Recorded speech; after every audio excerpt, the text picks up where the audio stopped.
Shalom, peace, peace. Come on in, come on in. Hopefully all is well with everyone.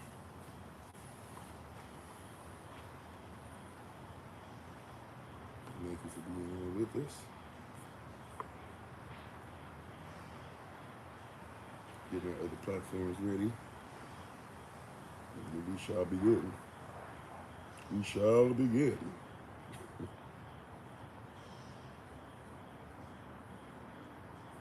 Sorry for my corniness showing up there. That's Kofi was corny. How you doing? Welcome, welcome, welcome all over the place. Prayerfully you can see us.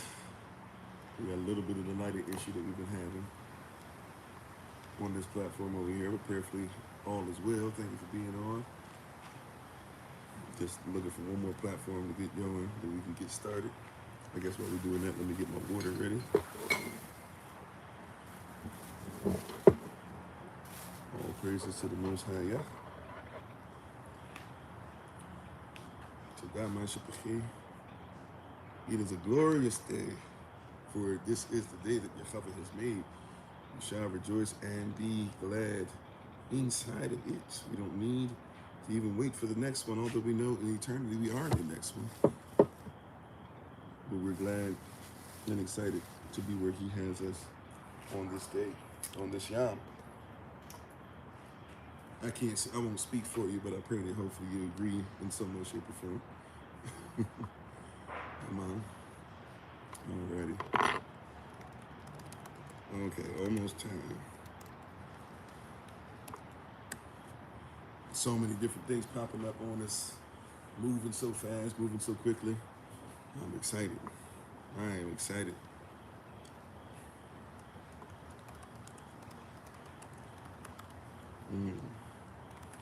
So it's going to be a little different for the holy days for some of you, but you're going to see that it makes a lot of sense in a second. Praise Yah. So I'm excited to see what happens with this word.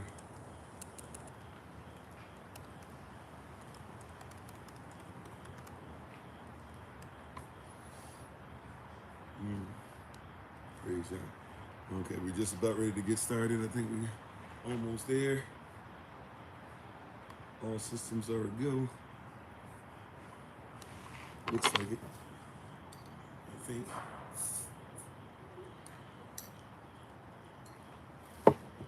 All right, mic check, 1, 2. Camera check, 1, 2. Mic check, camera check. Can everybody see me all right? Yes, no, maybe say. Well, yeah, yes, no, maybe so. We'll go ahead and get started. Praise Yah.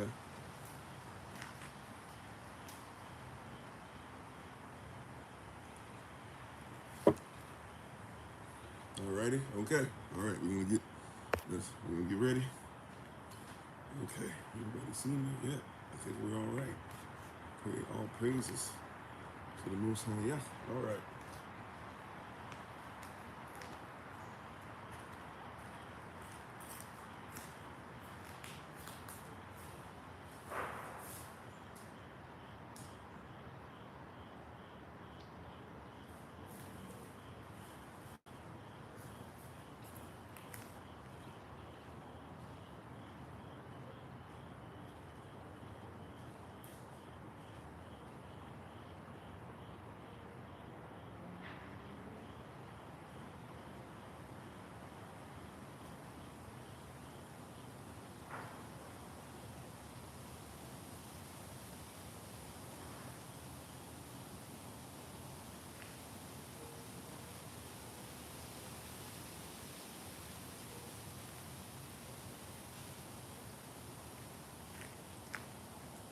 All right, let's get it. Let's get it. May the words of my mouth and the meditation of my heart be acceptable in Yahweh's sight. He is our strength and our Redeemer, and it is in His name, which is His authority, that we pray, praise, proclaim, project, and protect today's message of mine. Hola, mi nombre es Kofi, ¿cómo está? Bonjour, je m'appelle Kofi, ça va? Ni hao, namaste, Osaya Nekituya, Ohio, I see you, Wanut, Wagwan, Kamsamida, Aloha, Ciao, Ensemble, Habarigani, Aquaba, Medase, etc. Jambo, Mimini Kofi, Nina Farah, Kukatana the Weber, Bokato, Bokatab, Grand Rising, greetings. Greetings in the name of the Most High, Yahweh. Salutations, hope all is well Um, Bak Kwartaf, Barakalat Shem Yehava, and I Kovai, Khirit at Seven Christ, Mashanamchi, Tida, Mashapachi, Tida, Tida at Yehava, Mahalala, all praises to the Most High. I am Pastor Kofi, Shalom. I am Pastor Kofi, Pastor Servant of Christ, where we are always changing lives one mind at a time, being the voice of the voiceless and speaking the unspoken. Shema, Yahweh Sha'al. Hear, O Israel, what Yahweh has to say on today unto his people. Welcome, welcome, welcome. We are thankful, we are grateful, we are glad. Thank you for those who have been participating in all the things that Yahweh has had for us. We're just coming out of the Day of Atonement. We had just done about a little over a week ago now, almost 2 weeks ago, we've done the Feast of Trumpets, and we're getting ready to meet up physically and virtually now for October 6th through the 13th, which will be the Feast of Tabernacles. So we're excited about that. Hopefully you'll be able to join us no matter where you are, and even if it's virtually, prayerfully you'll be able to have some sense of being in the tent or the tabernacles, or to do something a little different, to make sure that you're kind of keeping the day as holy and sacred as you can. We know we're in the land of our captivity, but we're excited about that. This evening we'll be back on at 8 p.m. New York time for our Real Talk live session. Thank you guys who stuck around for the Real Talk live session. I didn't go as deep as I said we could last night. That being said, I know we got pretty gross.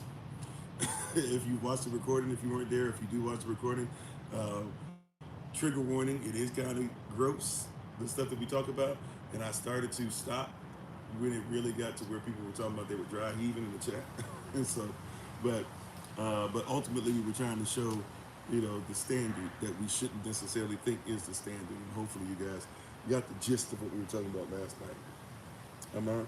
I'm on, right? But but thank you to everybody for being on. We appreciate you. We're gonna go ahead and get into this word for today. I'm not sure if we're gonna go our regularly scheduled full time or not. Matter of fact, hold on one second. You guys can disappear and pause just for a second.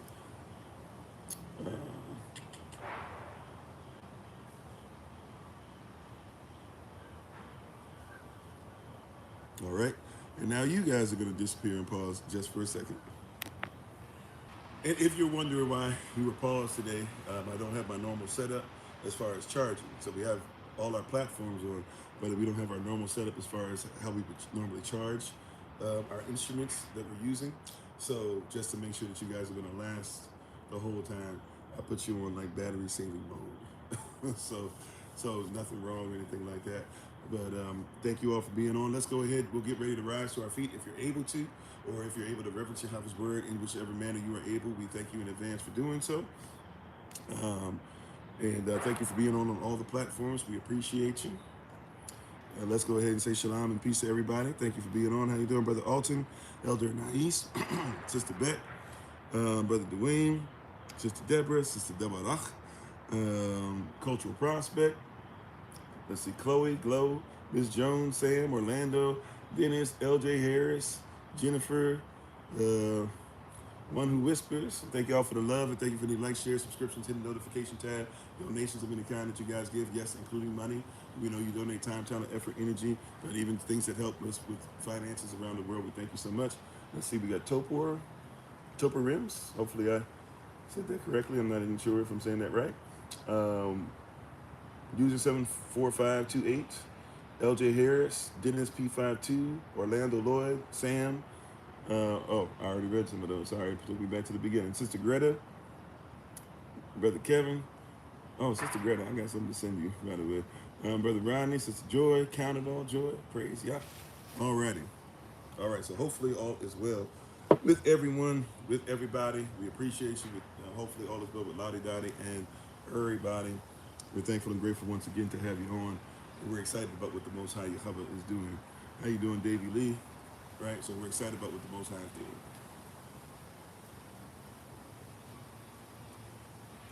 doing. Alrighty. So we thank you. We appreciate you. We're going to do our Bible pledge. If you want to put your right hand in the air or your device, your Bible, just repeat after me. Then let's go ahead and jump right in. This is my Bible. This is my sword. In this will I trust, for Yahashua is Lord. No sort of God shall ever be heard, for this is my Bible, and this is Yah's word. Hashem Yechavach, Aman, which is Yechavah his name is authority. Let it be done unto us. You may be seated to go back to what you were doing in the presence of the Most High Yechavah. Alachem. Once again, thank you, everybody, for being on with us.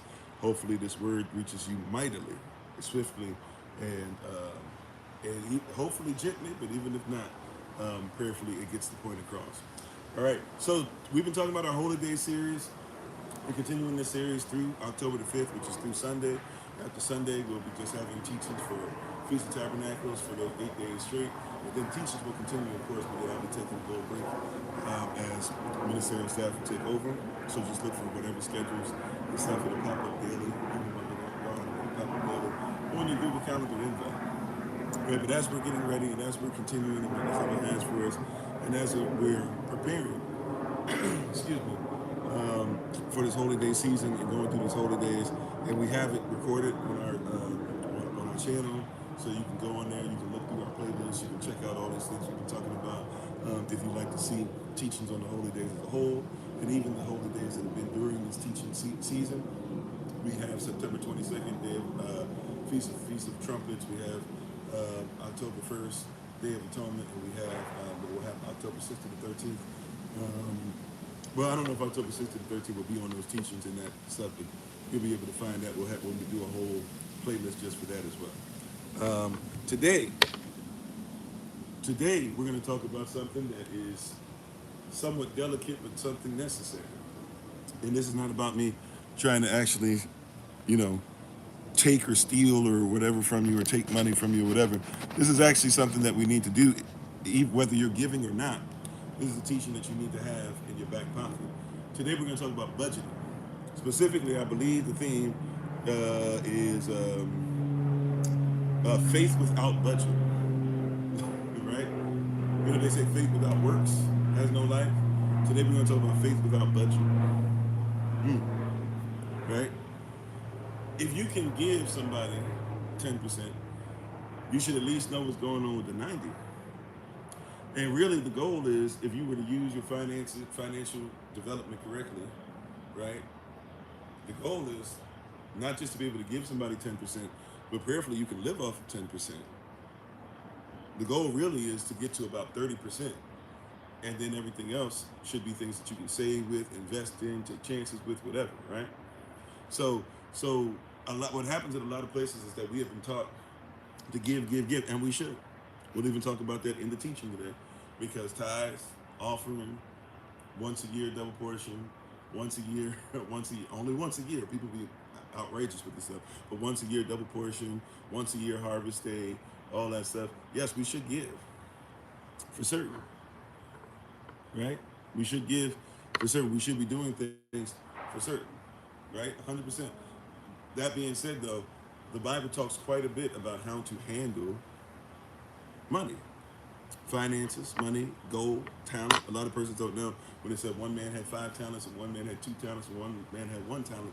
Talent, now we look at talent as being something that you can do. Oh, I got talent, I can do, but talent actually used to be a word to talk about financial gain. A talent is actually considered to be, in gold, 200 pounds. In silver, it was 100 pounds. So when it says that there was a man that had 5 talents, he had 1,000 pounds of gold given to him by his teacher, by his master. And when the teacher left, he was supposed to make sure that he grinded the way the teacher taught him. When the teacher comes back, the teacher sees that he doubled up, he's got a ton of gold. The teacher doesn't take the money back. The teacher says, hey, that's yours, and now I'm going to give you even more because you were so faithful, right? So one of the things that we're taught a lot about, right, in growing up, matter of fact, in school, it's very interesting. In school, in church, in solemn assemblies, in different places all over. How you doing, Brother Dennis? We haven't taught a lot about how to make sure that we can make somebody else money, but we haven't been taught not only how to make money, but how to budget what we get, right? Now, I get it. It's hard to budget when everything's set up to where everything that's in your hand has to go, because all these companies come by and say, this is what we're going to do. We're going to take our piece, we're going to take our piece, and we're going to take our piece. And that's why ultimately we're going to need to become a nation, as the Bible declares, because we're going to need to make sure that we are subsidizing each other, right, by giving unto the Most High and giving what's righteous and building each other's businesses up. That should be in your budget as well. We'll get to that. But just like there's faith without works has no life, well, if I have faith that I'll make it into a house, but I don't know how to work, right? Not how to toil, but how my work gets me into the house, then I still might not get in there, right? If I have faith, right? If I have faith that my relationship will work, but I don't know how, or I have faith that my relationship is supposed to be forever to death do us part, but I don't have the works, right? If I have faith that my relationship will work, but I don't know how to do 5 love languages, right? I have faith that my relationship will work, but I don't know anything about men from Mars, women from Venus. I have faith to make my relationship work. A matter of fact, like Audrey 3000 said, thank y'all for mom and dad for singing 2 together because we don't know how.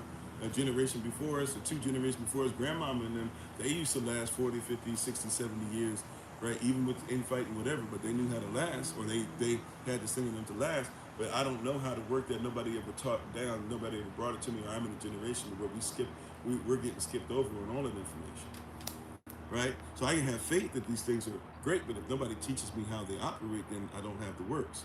It's the same with finance. It's the same with money, right? And money and finance are not the same thing, by the way.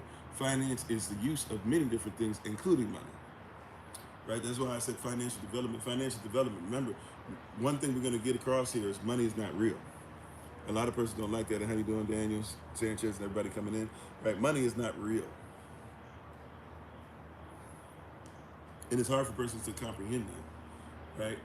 The reason, and freedom from recognizing that I don't have to be in the system to make money is why when somebody comes on here and says, oh, go get a job and look at you and you're here, you'll never get a job. It's not that I've never had a job. I've been in the military. I've had several jobs, including minimum wage jobs that, hey, you can be out there and try to see if you can talk yourself into this, to knocking on doors and selling product, to start my own business, right? To what I do now, which is not a job, it's my work. But I've had many different things, but I've realized over time, right, that there's a difference between trying to set something up to where I can just pay bills and exist, and the difference between even having a great thing, but I have to really keep toiling and hurting myself and falling apart. And then once I've fallen apart enough, I'll just be like, oh, okay. A lot of persons do it. They go, ooh, all right, my job, my body can take like 10 more years. It can take like 5 more years. It can take like 2 more years. And then I'm going to go ahead and retire, right? Rather than from our youth. If we set this thing up, we should be focused on our work and never have to toil for anybody unless the toil is part of our work. Right. And part of it is Yahweh takes care of us too, right? We're going to get into that. And how you doing, Mercy? Thanks for being part of the community. How you doing, MEB? Thanks for being part of the community, right? So a lot of persons are missing some of these items and some of these things when we're talking about this. A lot of persons are missing how if you're going to give, and yes, give, it shall be given unto thee, Elohim's measure, pressed down, shaken together, running over, shall men give to your bosom, for with the same measure that you meet or you give out, shall it be given unto thee. That all ties into today. But as far as things that are here, we're going to be honest. Faith without works doesn't give life. So faith without budget is what we're going to talk about today. Because even in our holy days, one of the reasons why it's difficult, especially because we're not all together yet, but even when we get together, you'll find that it's more difficult to partake in holy days and set things apart and live in privacy and not in public, right? If you have not learned how to make sure that you actually can survive without being on the teat of the government, right? Many of us are on the teat of the beast.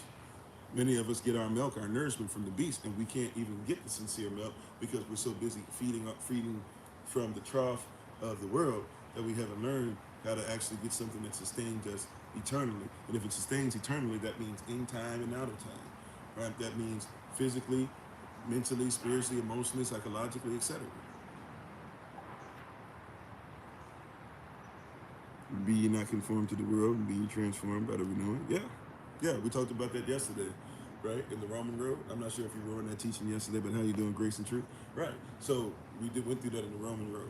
That was one of many verses. We went Romans chapter 1 all the way through Romans chapter 15, and hit hot spots. We didn't go over everything. We actually have a whole thing on the Roman road. So I appreciate that, but even in that, right? Be not conformed to the world. Don't be conformed to the system. Don't be in a situation to where you're thinking that I have to do something. Remember that word world in the Greek, even. I won't even go to the Ofori or the Hebrew. The word world in the Greek is talking about in the Hebrew, sorry. The word world in the Greek is speaking to system, because it's cosmos with a K, right? Even John 3:16, for Elohim so loved the world, that means he so loved the system, so you got to figure out what system he's talking about. He so loved the system that he gave his only begotten son, that whosoever believeth in him shall not perish but have everlasting life. I wonder what system he's talking about. Is it the government that his son brings in Isaiah chapter 9? A child to us is born, a son to us is given, the government is put upon his shoulders, and his name shall be Wonderful, Counselor, right? The mighty Elohim, the everlasting Abba, and the Prince of Shalom. His name, his authority, right? So he brings a government that has us work, act, live differently. How you doing, double OG, triple OG, right? He brings a governance that is different than what you and I are used to. And thank y'all for the love, appreciate it, right? So our goal, right, is to ensure that we live in a different system. If we live in the system that's called the world, it means we live in the beast. We're under the beast governance. And thank y'all for the love. If we live in the system that is kingdom, then we live differently. And so one of the things that we should do different than the world, believe it or not, is we should budget. This isn't going to be a shouting message. This isn't going to be, oh my greatness, run around, touch 5 people and blah, blah. Matter of fact, I guess I don't really give many of those anymore. Who knows? I don't know. Hopefully they're exciting to a certain degree. However, today I want to really hone in. Whoever this is for today, I want you to realize and recognize that yes, give tithes, give offering. When it's time for double portion, when it's time for certain types of offering, whatever. When it's time for Day of Atonement, when it's time for all these things, yes, give. But don't forget that you have to live. Remember, these holy days are an extension of who we are. And so persons who are having issues with doing the holy days are usually persons who are having issues with living. Like, I've talked about this before. I haven't talked about this maybe in a long time in this platform, but we have talked about before. I remember being in churches and hearing testimonies of persons who were talking about how they didn't come to assemblies, they didn't come to any kind of belief system, meetups, churches, anything, because they would see their grandparents tithing, but living off of dog food. I remember going and then seeing it myself a couple of times and being heartbroken and being like, Sister so-and-so ain't got no dog. And not having the strength or the courage even to just ask, are you eating this? And feeling ashamed to be any kind of minister, assistant pastor at the time, whatever. I don't want, because we taking your bread, but you ain't got bread. Right? Like literally, you can't even make peanut butter and jelly sandwiches. That's crazy, you know? Like, so we had to literally start going through, and I know when SOC became what we became, when we started growing, even before we were doing things virtually, that's one of the reasons why we're really big on giving. That's one of the reasons why we're really big on going out to the community, right? How you doing, Auntie Mary? That's why one of the reasons why when we meet up and have these meetups, you'll see that we actually go out in the community and we give, like those of you who were part of Feast of Tabernacles when we met up in Houston. Feast of Trumpets, when we met up in Houston. I'm not trying to brag or anything, just saying, like, you remember people were coming before we were setting up. Some of you were, if you were there early enough, you saw before we were setting up. And in Houston's a real bad spot for homelessness. But when we saw what was going on, and there were brothers that were just staring, and sisters that were just staring, but they wouldn't say anything, throwing them, hey, you want some water? It was hot out there, you know. I got the food set up, but here you go. Boom. Eventually they started coming. We had Ziploc bags for people if they wanted to go ahead and take food with them, right? Because the feast, and what we had left over and stuff like that, we gave it into the community, because this stuff gets bad. And these people are believers. We would have conversations with them. We had great conversation. One of the brothers actually ended up getting arrested for something that maybe he should have been doing. I don't think he shouldn't have been doing it, but we had to figure out his information, help him even in that regard. There was another brother we saw that was out there who saw when we were out there, and he was trying to get away from some stuff, but he had just gotten out of the hospital. He didn't even realize he still had his bands on. His mind was gone. He was a little high still, and we were trying to talk to him to make sure we got some water in him because we could tell his brain was fried. He was like short circuiting. He would just freeze up. Wasn't demonic, wasn't a spirit in him, right? It was just he was out of order, right? But these persons believe, and life takes a hold of them for different reasons, right? I just mentioned one brother, he was on something. He was high off something, right? That being said, there's a lot of things that cause persons to get away from the Most High, and a lot of it does have to do, unfortunately, with finances or different things that are going on and different things that the system is rigged against us. This is why we can't think of doing things financially the way the world is, because the world will chew you up and spit you out. As long as while you're in it, you're doing whatever is necessary, they don't care about how you end up departing from it, whether it be because, well, they don't want you to depart to righteousness, but if they chew you up and spit you out. I'm telling you as somebody who's in the military, they're not making sure that they're checking on me. I don't get regular calls from anybody. I haven't been to a VA. I almost went recently because of health concern. Actually, I guess I got checked out recently for the first time in a really long time. But it's been a decade plus, easily, right? Since anybody's even reached out to me and just been like, hey, we just checking on you as a veteran. Is everything all right? And some of that decade plus, I mean, it's been a long time, that 15, time flies, man. 14, 15 years ago, I guess, I was still dealing with being on the street, and never had anybody checking on me, right? And so we can make sure that we can use you for battle, but we can't make sure that you're living sound, right? Because all it takes is one shot. All it takes is one memory. All it takes is one thing to mess up your mind for the rest of your life. And we can't check on you, then I wouldn't say that you're worthy of being, somebody who says that I'm, your veteran. How you doing, Staff Edwards? You said do everything for the community for free. Did anybody say that? I think you just came in here. I think you just came in because you couldn't have gotten that. Because the theme that we're talking about today is is faith without budget. Like faith without works has no life. So faith without budget is like the same thing. If you don't have a plan or any way to work, be in your work and do what you need to do, then you won't get there. But if your whole thing, once again, is to be like, oh, see, you're just trying to take my stuff and use for free. No, nobody said anything like that. Nobody said anything like that.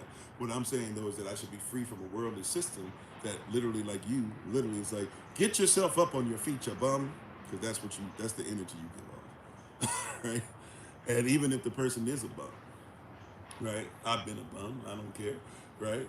I'm not mad at it or whatever I get what bum means. And yes, I know I really was never a bum on the inside, but there were persons who looked at me.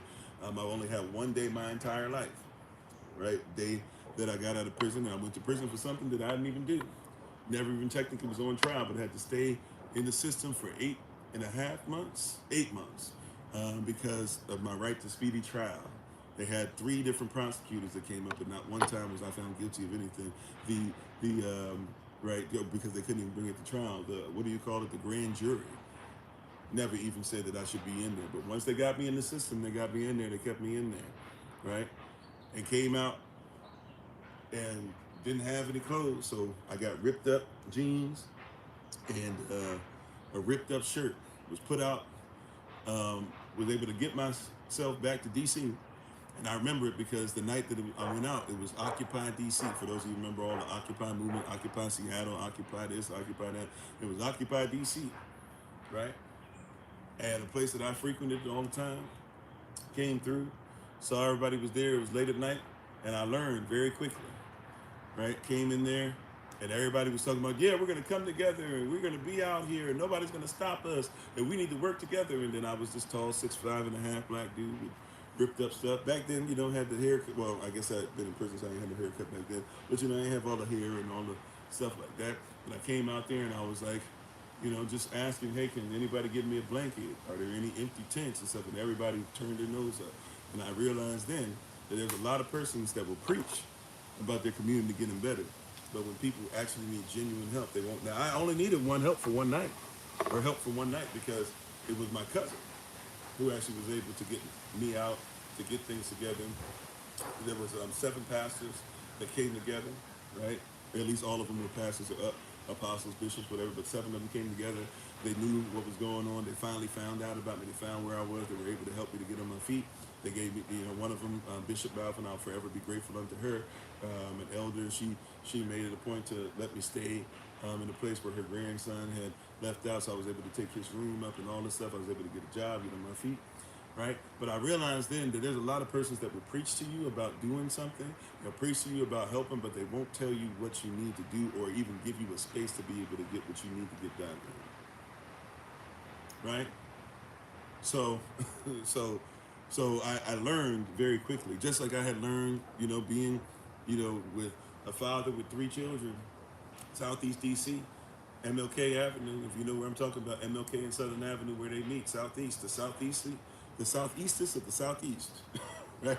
Right, the MLK of the MLK. You know how people always have a joke where black folk are. If you see MLK, you don't want to be there, and if you see Malcolm X Street, you don't want to be there. If you see MLK Malcolm X the intersection, you definitely don't want to be there, right? But I lived in one of them stereotypical places, right?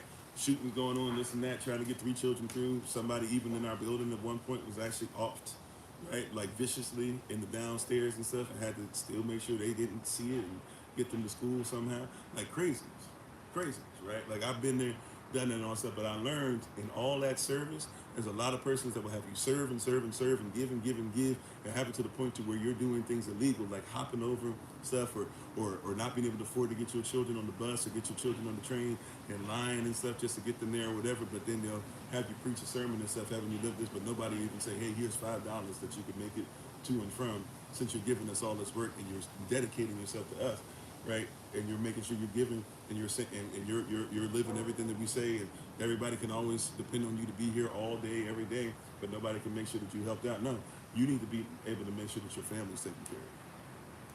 And one of the reasons why you can't make it to the Holy Day events, or a lot of events that happen, is because we don't teach you that. We don't, at least, like, we're not an advocate for your I don't even like saying self-sustainability, because it is Yahweh who sustains us, but we should have some kind of mindset on how to take care of our own. The Bible says, as a man, as a husband, that if I cannot take care of my family, I'm less than an infidel. And really, it's not just talking about money only. That's why we said we were talking about some financial development, and we're talking about planning, right? And we're talking about making sure we're not in debt today. And we're talking about faith without budget, right? Faith without budget. What'd you say? You said you must develop ethical means going forward as Dr. Omar? You talking about Umar or Omar? Dr. Umar's on some stuff, right?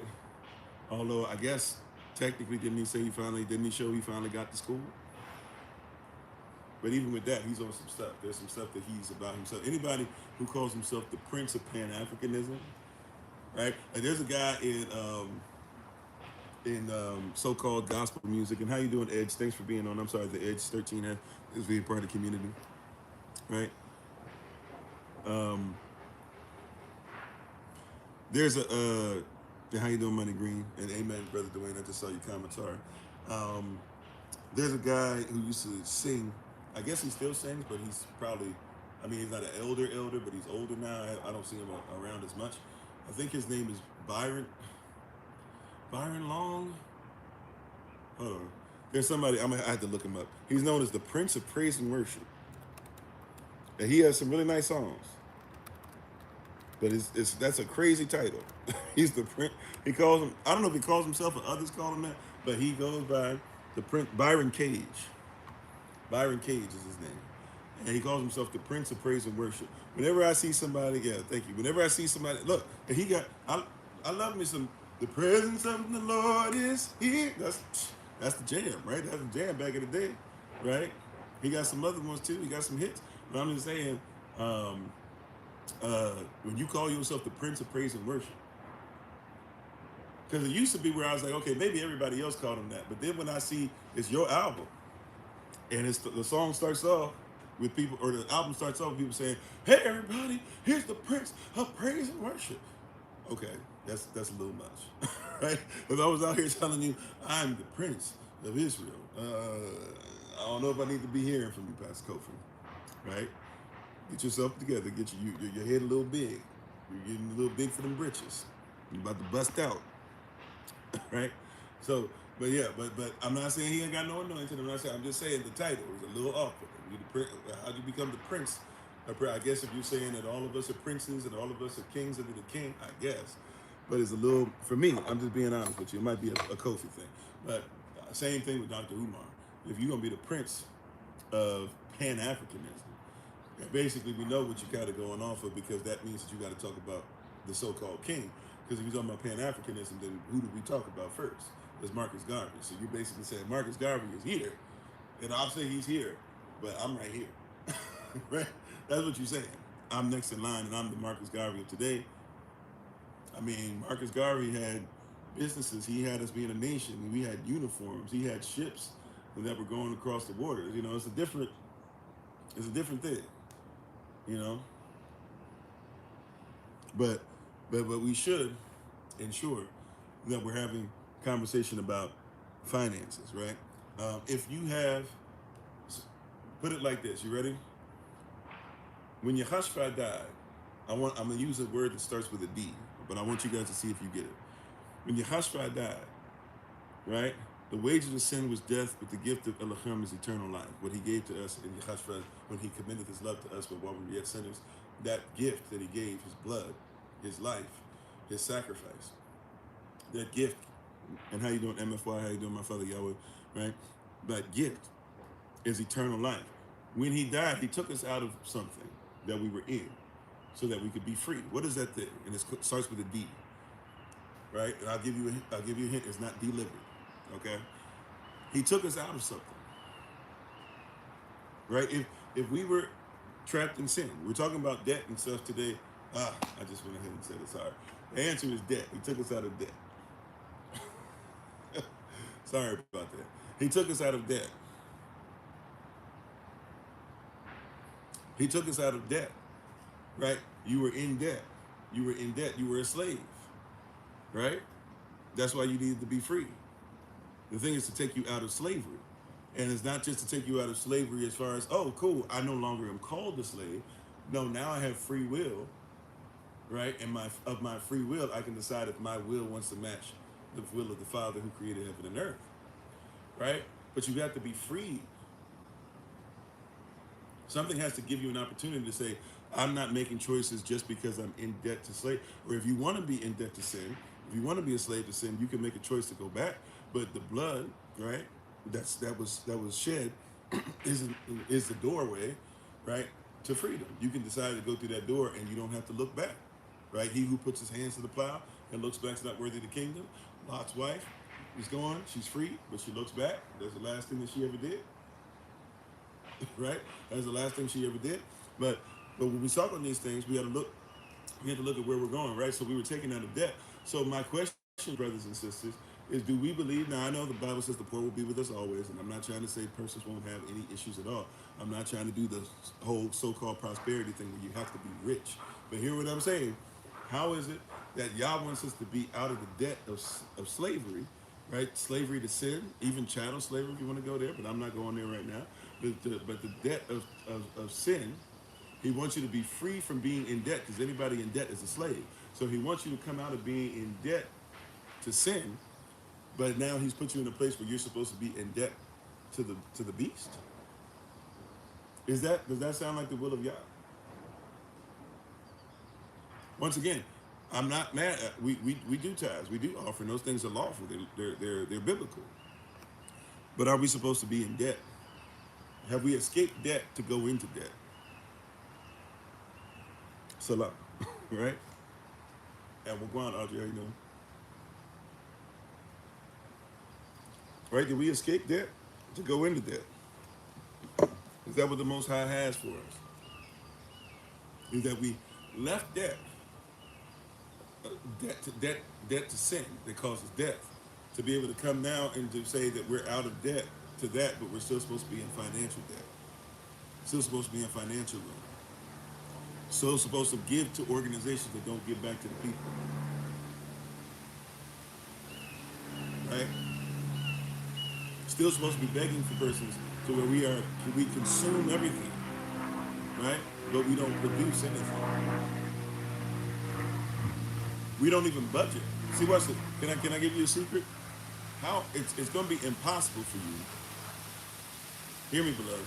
It's going to be impossible for many of us to come out of debt if we don't first realize that you have to produce something.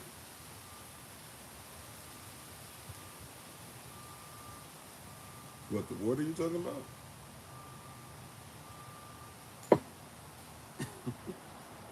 You talking about the water? Right? But you got to produce something. That H2O, high quality H2O. Right? You got to produce something. If you can't produce, you hear me? If you're not able to produce, you're going to be in debt. So when you have a gift, spiritual gifts, right? Remember we talked about even this term spiritual gift from Romans chapter 1 verse 11 yesterday. Spirit there is talking about pneumatical thought, which means stoic thought that marries the soul, the spirit, and the body together as one. And then gift is charisma, literally you giving a piece of yourself to somebody else. If you don't learn that that's given to you to be stirred up, that you might produce, it's gonna be difficult, right? When we come together, we've been doing this long enough where we've been stirring this up now. We've been coming together in person for Feast of Tabernacles now long enough to where we're going to produce and you're going to see, oh, wow, like, there's a lot going on. There's a lot of things that we have access to. There's a lot of things for the children to do. There's a lot of children running around. There's a lot of this. There's going to be a lot going on, right? May or may not, we're not going to be able to do the Savannah thing. We're going to do the Savannah thing next year, to go to the church. Because it's just too far. It's gonna be like 10 hours. It would be 10 hours travel both ways, just without any breaks, anything, without stopping for gas, without bathroom breaks, all that stuff. So it's gonna be a little rough. So we're gonna do it next year, maybe for one of the holy days, or maybe for, like we did for the when we did the Bible Museum this year. Maybe we'll do something like that next year. But we will do it. All right. I was gonna go ahead and do it regardless.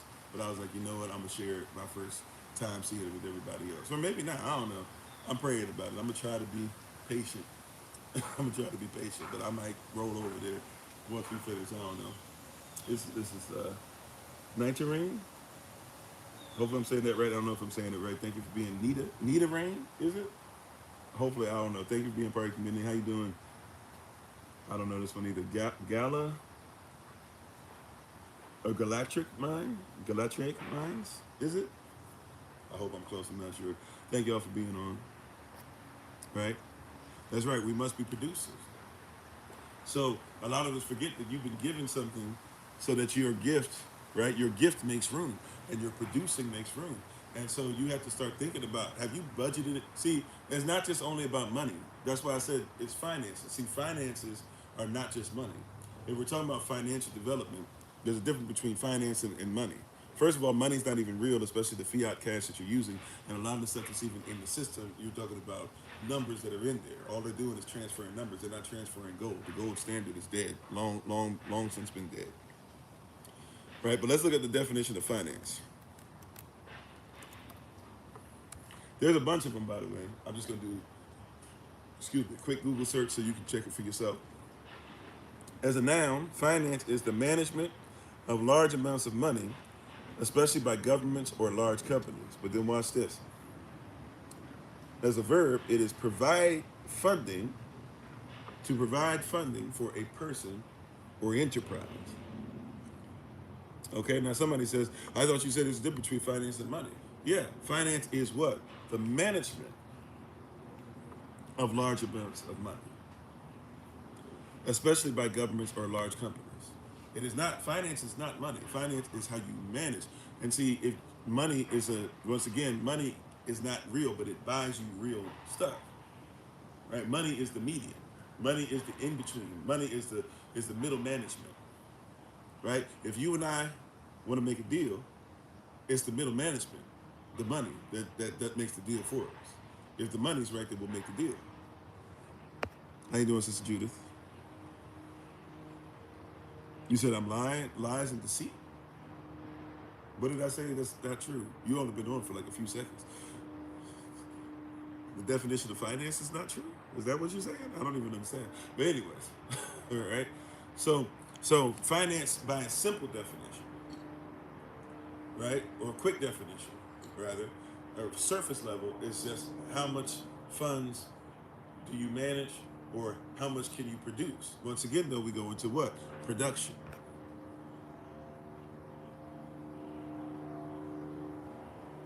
Right? Once again, if somebody say, for example, somebody saying I'm lying because money's not real. Okay, you ready for this? 97% of fiat cash is not even worth the paper or the cloth that it's printed on. That's not according to me. That's according to persons who are money experts. 97% of fiat cash. That means if you have $1, the dollar's not worth $1. That means if you have a penny, the penny is not made out of copper the way it used to be. There's some copper, but it's not 100% like it used to be. If you have a nickel, it's not made of the same metal it used to be. If you have a quarter, it's not made of the same metal that it used to be, right? It's not worth what it is. So you having $1, by the way, it's not even backed up by gold the way it used to, right? It used to be that if you had a certain amount of money, you were supposed to be able to go into a bank and demand that the bank should be able to, at some point, give you something in exchange for your money, right? In gold. So if you had $1,000, you should have been able to go to a bank at some point and be like, hey, at some point, whether y'all got to get it sit in, whatever, I want $1,000 worth of gold because there's supposed to be something called a gold standard. They since got rid of the gold standard, correct? So that means that your dollar is not worth what it's supposed to be. Not only that, but they've caused inflation. And it used to be a 2% inflation cap until a few years ago, right? And then it became a 6% inflation cap, and it's not even a hard cap, it's a soft cap. So even though America could be penalized for asking the Ashkenazi, for asking Rothschild, for asking what do you call it? The Federal Reserve Bank. Is it the Federal Reserve Bank? I'm messing it up. I think it is, right? Right next to the White House, only building attached to the White House on top, but it's not part of the United States. Has a trick. It used to be called First National Bank, the Second National Bank, the Third National Bank, and now it's become what you know as the Federal Reserve Bank, right? See, and all that stuff, they control the money. They are the only ones allowed to print your money. You're not allowed to print your money as part of the United States corporation, right? Even if you want them to change stuff up, you can't just tell them to change stuff up because they're not part of the United States. So when I say money's not real, it's not. And that's just the dollar, by the way. The euro gone through something very similar recently, right? The pound is a little bit better, but the pound still has gone through something similar as well. And ultimately, what I'm saying is this. Let's say you go get a loan from a bank. If you were to go get a loan from a bank, if you were to go get a loan from a credit union, are they going to give you the money in your hand?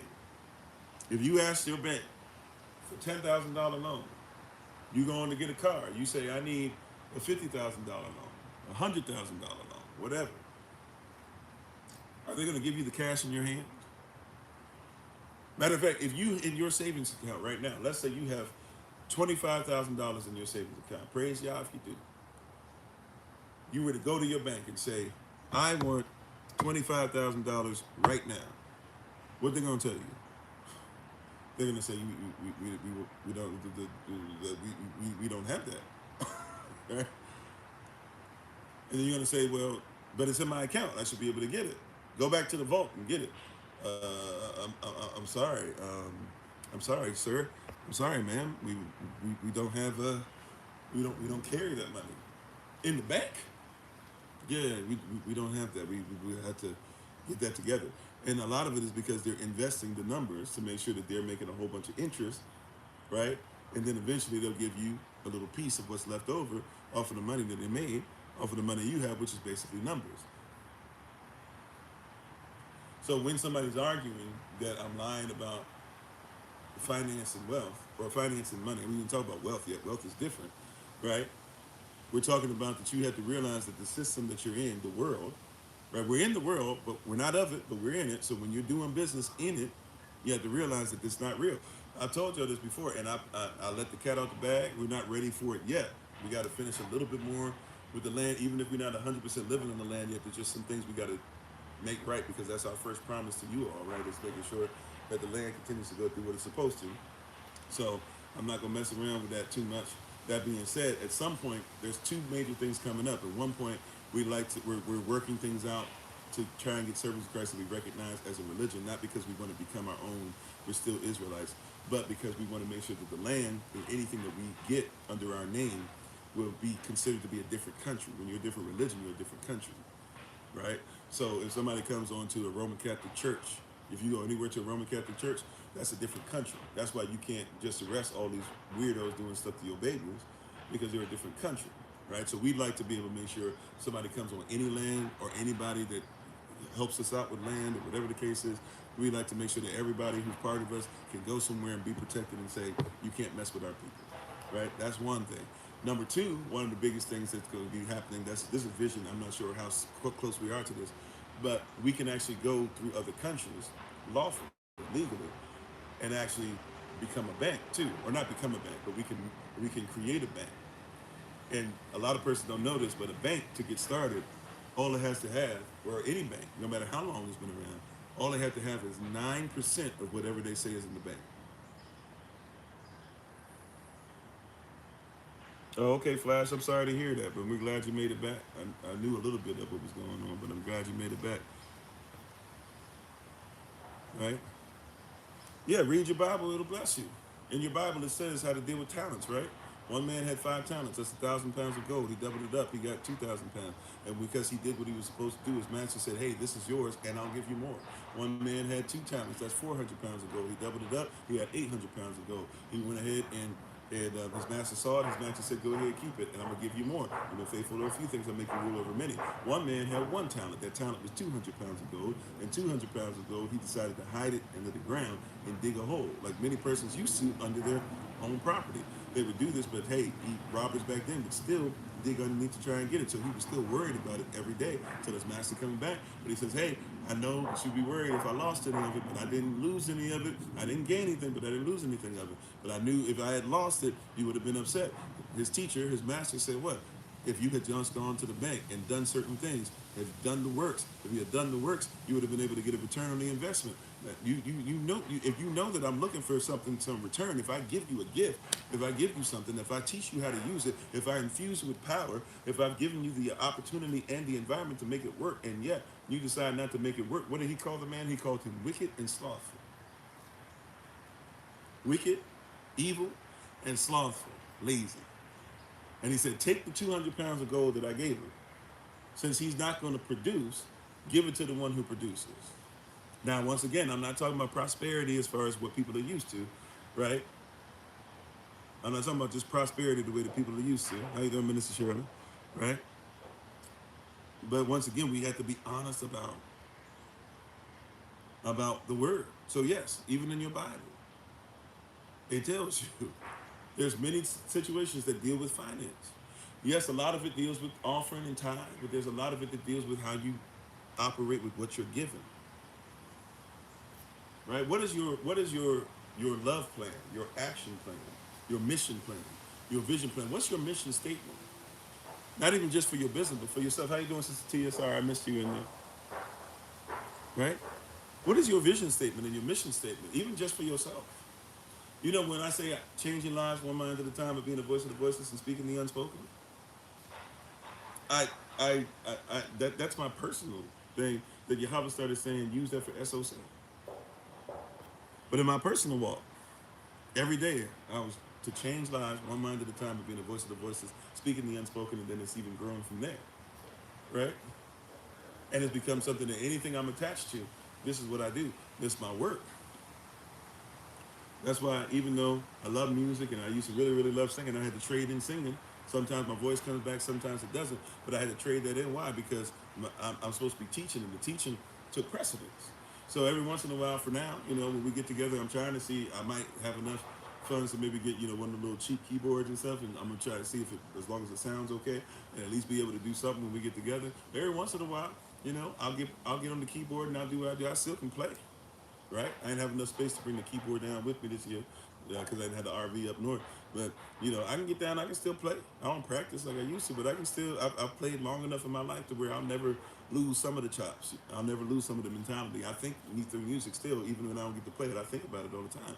Right. That being said, though, for what I was called to produce, I had to start budgeting time, talent, effort, energy, and yes, even money, because I knew that that where I was headed, although the piano might have gotten me to a certain point in life, that's not where ultimately Hubbard was telling me to go. The bass guitar helped me through some great times. Playing different brass instruments, especially the tuba, but tuba, trombone, trumpet, all that stuff. We were baritone, it got me through. French horn got me through a lot of different things. Playing the flute even, and playing a little bit of clarinet, and a little tiny bit of saxophone and stuff like that. Yeah, man, it was really cool to be able to get some of that stuff together and learn all that stuff. And I still can write music out right now. And I've made some beats for persons and all that stuff. And I got to travel the world, and that's great. But that's not where I'm headed. And so even in that, I realized like I was not producing much. Definitely not for what I'm called to do. Right? Definitely for not what I'm called to do. So I'm called to produce. And what am I called to produce? I'm called to produce teachings. I'm, in a sense, called to produce a nation or nations. Right? Produce families. Right? So if I'm producing these things, I have to start budgeting. Remember, today we're talking about faith without budget. Just like this thing, right, in the Bible. Faith without works has no life. Faith without budget. Right? The reason why we have a tough time with coming to different events, and even if we were living together, like I said, it would still hold true. Even if it's in your town, I find that when we're in people's town, that they still are like, oh yeah, I can't get off work. We've been telling you since last year we're coming. We kept our word. Yeah, I can't get, but it's faith without budget. You got to learn how to budget your time and what comes first. And that's why we said faith. We didn't say budget by itself. We didn't say works by itself. Faith without works, faith without budget is difficult. You got to begin to have a mindset that, okay, I'm going to reach a certain standard. I'm going to be in a certain standard. I'm going to hit certain goals no matter what. I'm not going to allow different things to come before it. Right? So how much time, watch this. Those of you who are supposed to be writers, how much time do you budget to make sure that you're not only writing, but that you're taking classes and courses on writing? For those of you who say you're supposed to do motivational speaking, how much time have you taken not only to go to somebody's free this or to listen to a motivational speaker, but to work on just speaking yourself? I told y'all for years that I knew I was supposed to speak and preach. I wasn't getting the opportunities that I wanted, and I started literally preaching to trees, practicing honing my craft. Couldn't look somebody in the eye, but I could pretend and work on it and pretend that this part of the tree was an eye, so that when I got in front of persons, I could look you in the eye and nobody be the wiser that I'm inside. I'm shaking in my boots. Right? Bishop T.D. Jakes, no matter how you feel about him, this is just telling you a true story. Bishop T.D. Jakes, when he first started preaching in West Virginia, his hands would shake. So he used to have the microphone set up, and he would put his hands behind his back, or he would have his hands underneath the pulpit where nobody could see that he was trembling the whole time. Right? Took him some time to get to a place where he wasn't so nervous, but he had to do what he had to do to develop. What was it? My paper long or something like that? Papel? I don't know what it is. Thank you for being on with this. Right? Appreciation. Right? Thanks for being part of the community. So, but how much practice, how much time have you budgeted? Right? How much effort have you budgeted? Right? It's like those of us we be talking about, we're going to get these pounds off. Okay, well then how much time are you spending in the gym?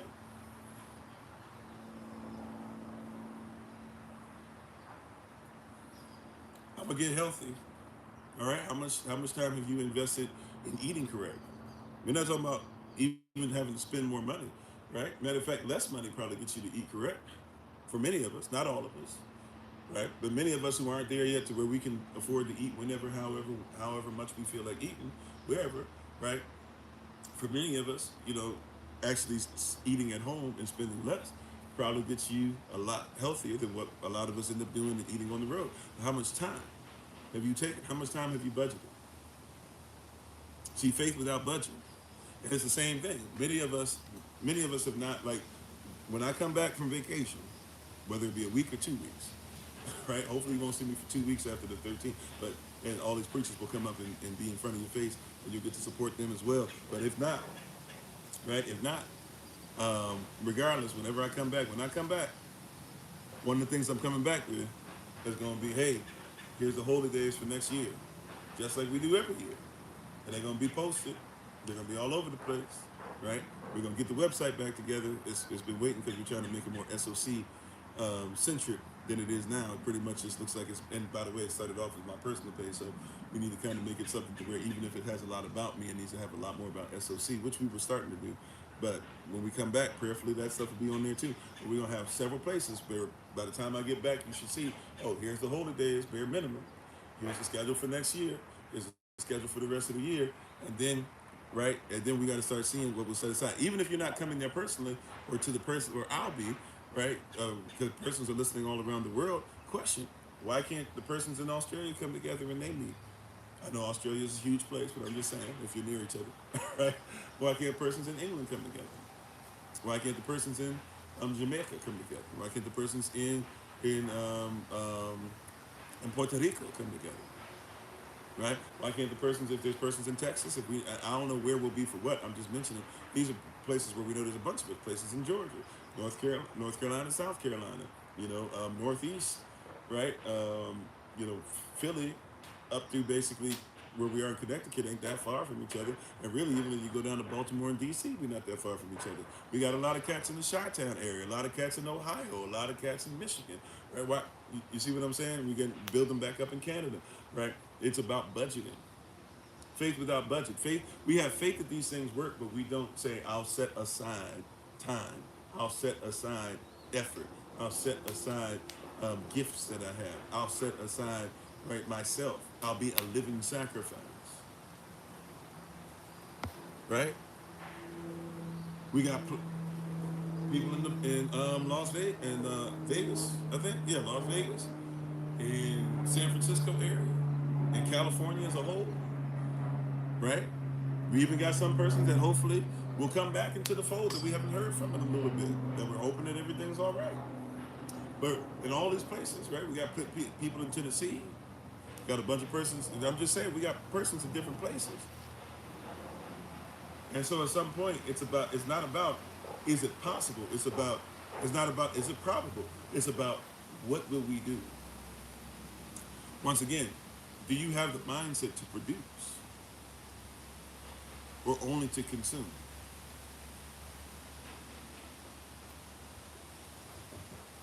I'm not saying everybody who's ever become rich has become rich because they worked for it. Some people were born into it. Right? But a lot of persons, a lot more than what you want to admit, have not only worked for it, but continue to work for it and work in it. But I'm not even talking about rich, I'm talking about wealth. I don't have as much money on paper, right? I don't have as much money in digits, I don't have as much money in systems, in bank systems and stuff like that as other people do. I don't. Right? But I live a very rich, a wealthy life. I am rich already. The Bible says in Psalm 23, verse 6, surely his grace and his mercy, or what is great and merciful, shall follow me all the days of my life. And a lot of you are chasing after what you think is merciful. That's why you're asking everybody for mercy. Give me, give me, give me, give me.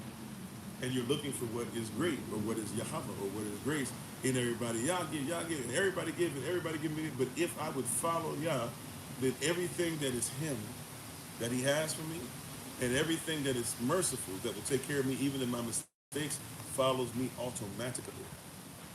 And I will dwell in the house, the family of Yahweh. We're supposed to be a family. So now when we get this together as a family, it becomes a lot different. Right? Those of you who like the copper bracelets and everything I was rocking, I haven't rocked them in a few days, actually, because I got them packed up and stuff and ready to go.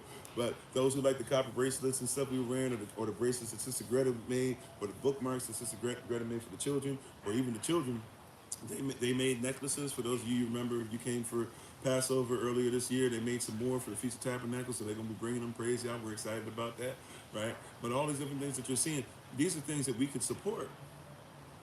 Right? Like when these babies made the bracelets, we sold, we gave. We didn't just say, "Oh yeah, that's so." Even though you could, by the way, they did it out of the kindness of their heart. It's something that they do as a family. They just like doing it, and they blessed us with something that I thought that they went out and bought these things. Apparently, they make them,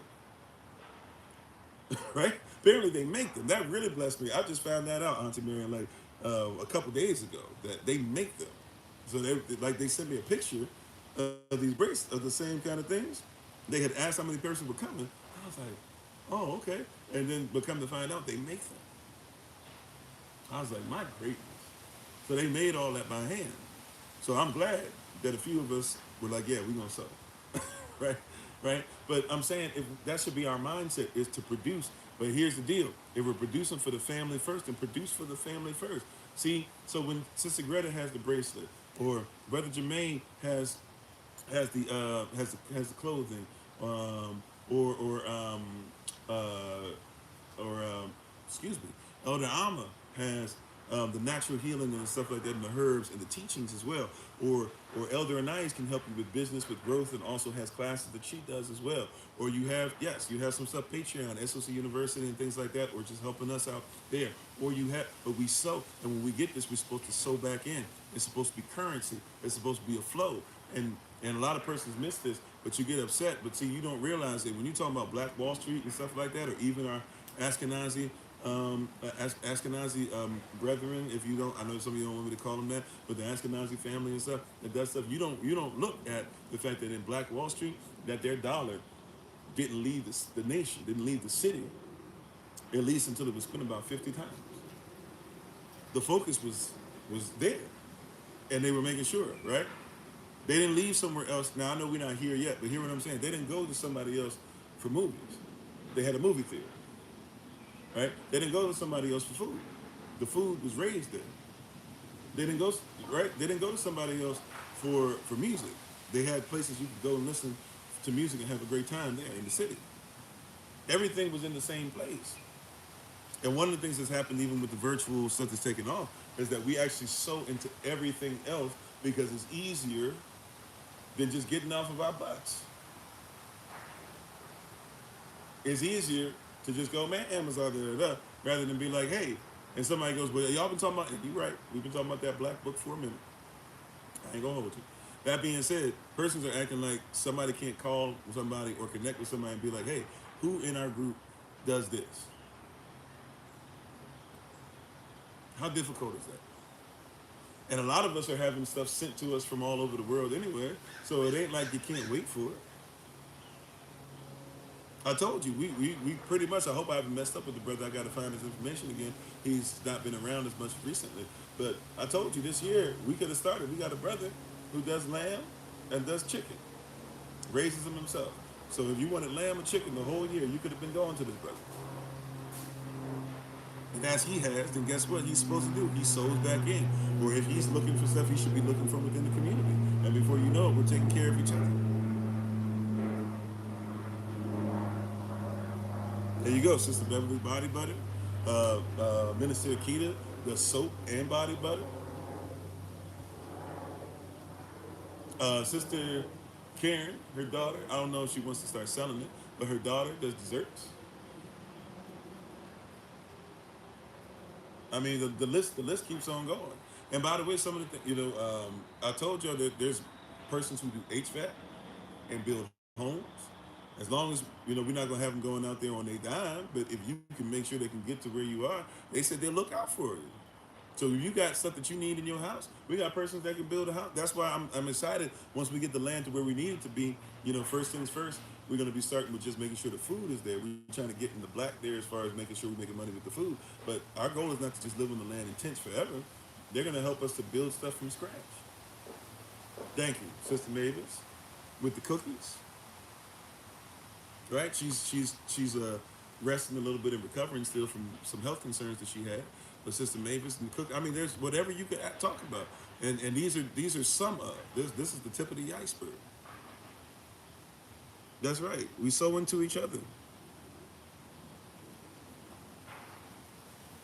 Right? We sow into each other, and these are things, by the way, that when you're talking about in the Bible, all this stuff was going on. Paul made tents, but also persons sowed into Paul. Paul made sure that whatever he needed to do to get where he was going, thank you all for getting me this much, I'll take care of the rest. Right? When Paul got somewhere, he sowed in the persons as well. Right? When you were in Israel, you had the fuller. The fuller was an Israelite. I'm not trying to say that you can't do business with non-Israelites. Just hear what I'm saying. This was in a nation. All these persons lived together. Right? Judah was the family for worship and praise. That's what they did. That was family business. Right? That was family business. Worship, praise. You know? Levites, priests. That was the family business, so to speak, right? Priesthood. Benjamin, like a ravenous wolf, front line. Right? That's why Paul, when he was Saul, so vicious. If you knew somebody was a Benjamite, you knew that came with it. And then within these families, obviously, you have breakdowns even further and stuff. But I'm just saying, and all these different things that are going on, even priests, right? If the priest puts the effort on you, then you're grafted into the priesthood. Time to go.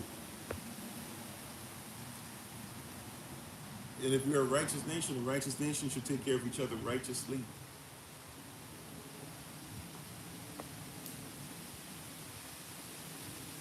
Evergrail Foundation, I'm going to be honest with you. I don't quite comprehend what you're saying.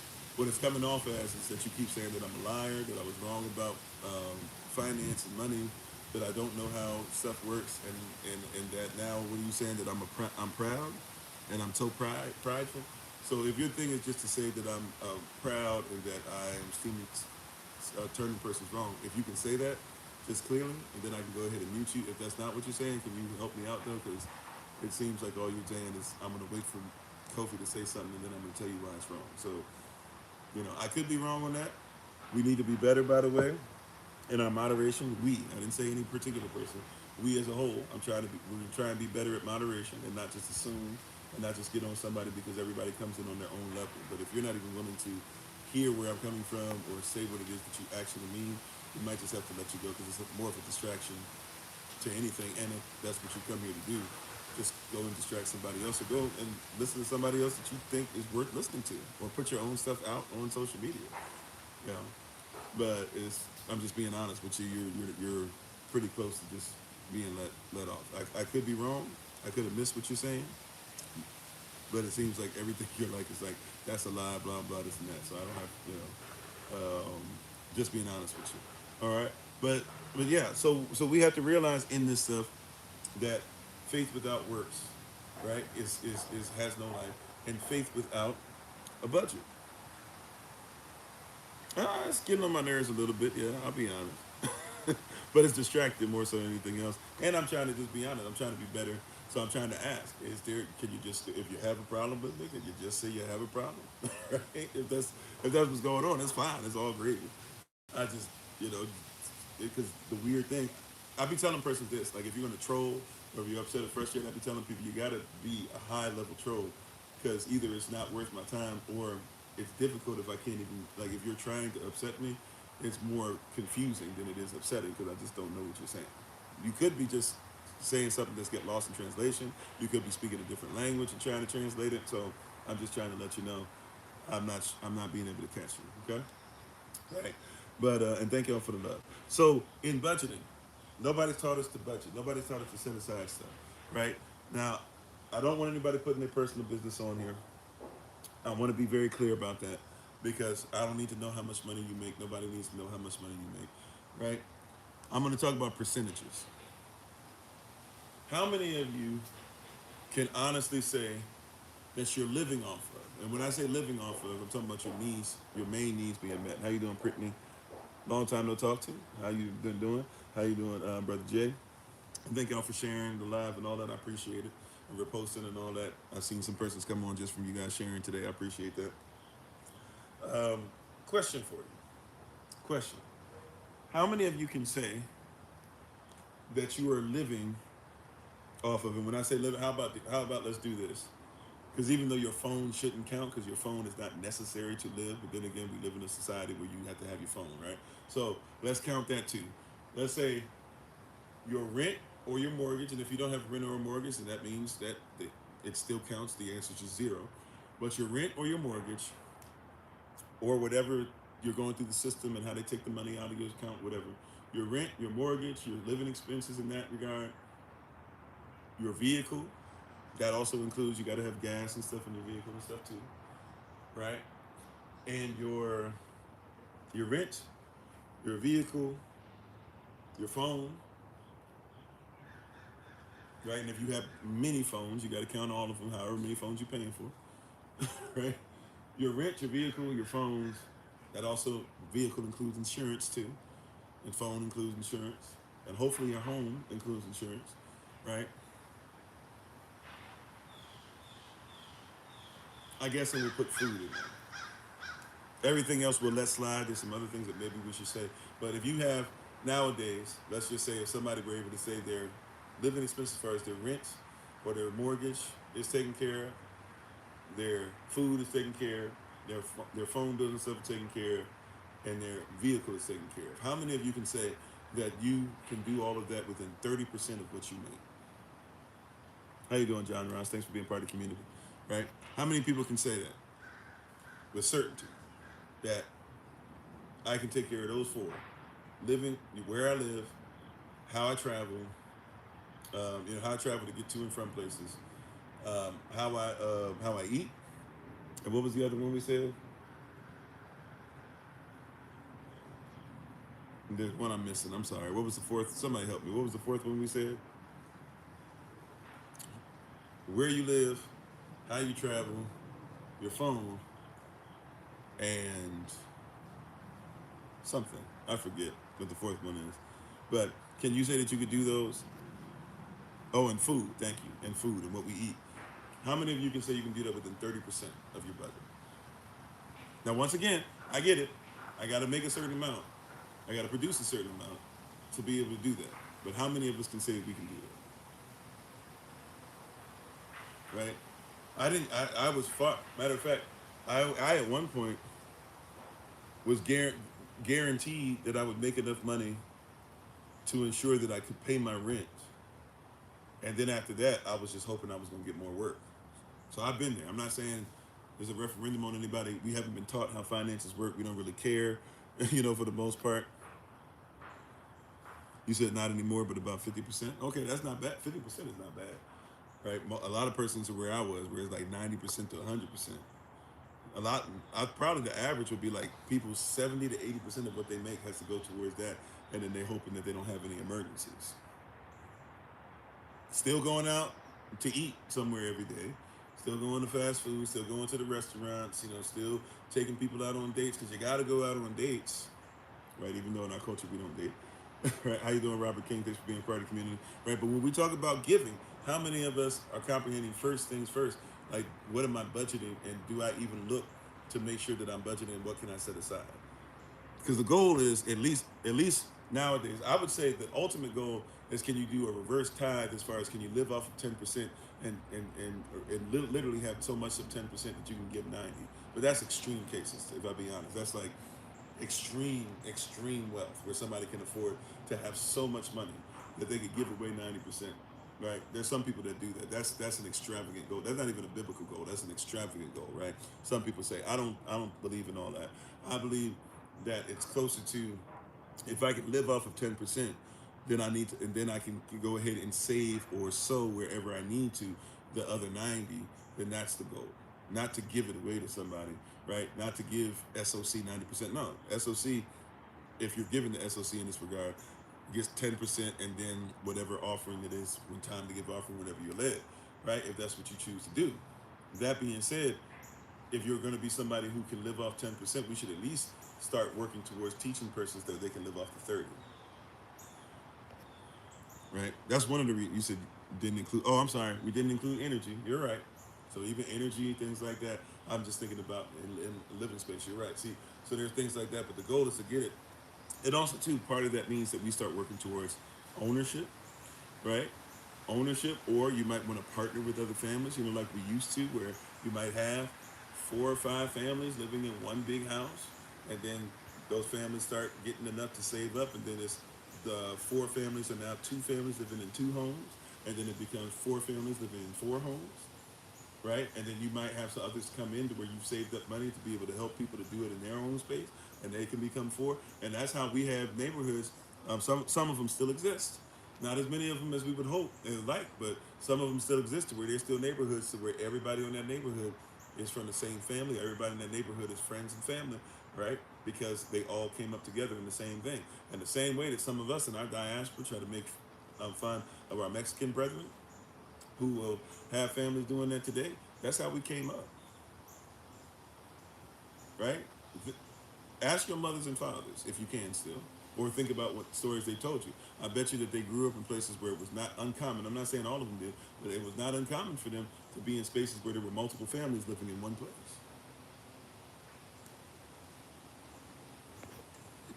That's a truth too.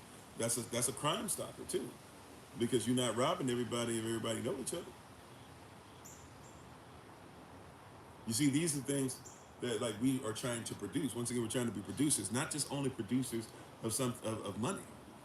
Money is look. Remember, we say this all the time. You're the ATM machine, right? As an ATM machine, the ATM machine is guaranteed to get a certain supply of money no matter what. You know that, right? That the ATM machine is guaranteed it's going to get a certain amount of money no matter what. Right? Whether you put it in there or not, no matter how much money people take out of it, somebody's going to put something in there because it is the ATM. Right? We produce. Right? The tree doesn't worry about this is natural law we're talking about. The tree doesn't worry about if somebody's going to come and get anything off of the vines. It doesn't worry about if anybody's going to gather the fruit, if anybody's going to gather the seed. It just produces. Persons that are looking are going to come to the tree. Right? So our goal is to produce and start producing with each other. And remember, it's about each other. It is about each other. It is about what? Each other. You're not going to do this, unfortunately. I wish I could tell this lie, but it's not the truth. Especially nowadays. You're not, gone are the days. We're going to have to go back to what we always were, which is a family. Gone are the days to where this lie, you're seeing it no matter what color somebody is. You're seeing persons argue about this all across the world now, especially in the West. Gone are the days to where, oh yeah, if you just go to college, if you just get a nice job, right? If you just make sure that you have a family, it's guaranteed you're going to have everything that you ever want. You're going to have to work with persons. Even in that, you're going to have to start budgeting your relationships. Who can I trust? Does this make sense? I know it's different. Somebody came for the holy day thing, and you're like, what are we talking about this for? I know the numbers are down because somebody's like, what does this have to do? That's cool.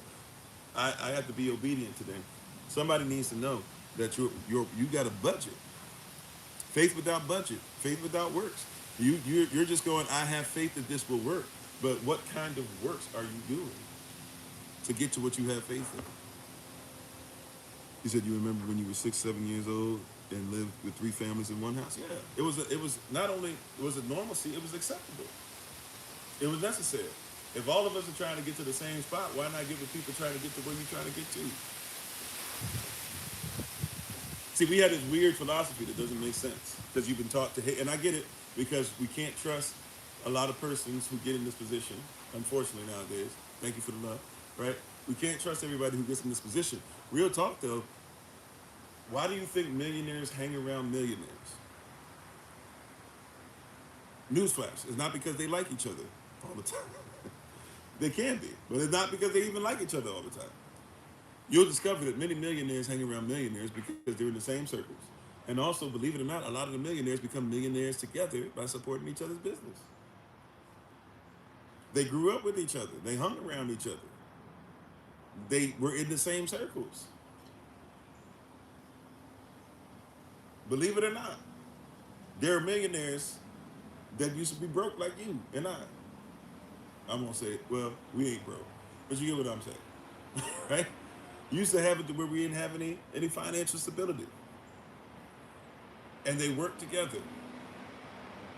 Believe it or not, there are husbands and wives. Yes, I know persons don't live. There are husbands and wives that didn't have anything and came together and built conglomerates and built corporations and built many nations together. I know we don't think that it exists anymore. It actually exists a lot more than what you think. They came together with an idea, a thought process, something that led them, something that said to produce. What is it when you come together and you start talking about producing? Right? What are you budgeting towards? What are you supposed to produce? You don't have to tell your business if you think there's too much. I'm just asking a question. I want you to think about it. What are you called to produce? What are you called to produce? I told you, I know that I'm called to produce teachings that produce families, that produces a nation, that produces a different thought process, that produces a sense of self-worth that one did not have, right? That produces a language that persons didn't know was still out there, right? That's what I produce.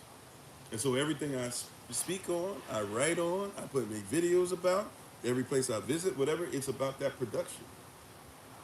That's what I put on the assembly line. It leads and guides me, right? I'm supposed to be speaking, and I still got a lot of years, prayerfully at least. Well, as far as living on earth, y'all know I ask y'all for 150, right? That's what I like as far as the years. It's up to him if he'll grant me that. But I like to be around for a long time. That being said, at least as far as the preaching is concerned, I'm hoping to be able to make sure that I'm preaching the word at least for another 40 years.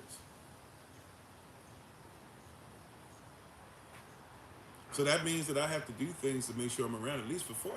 I already done messed up my health to where I have certain health concerns that may or may not ever go away for the rest of my life. So I got to be even extra careful. But 40 years, more at least, I would like to be able to give the word. I can see myself speaking every day, at least for 40 more. You ask for 120, there you go, right? So in that though, I'm a producer to the end. So my life is centered around producing, right? My life is centered around what I produce.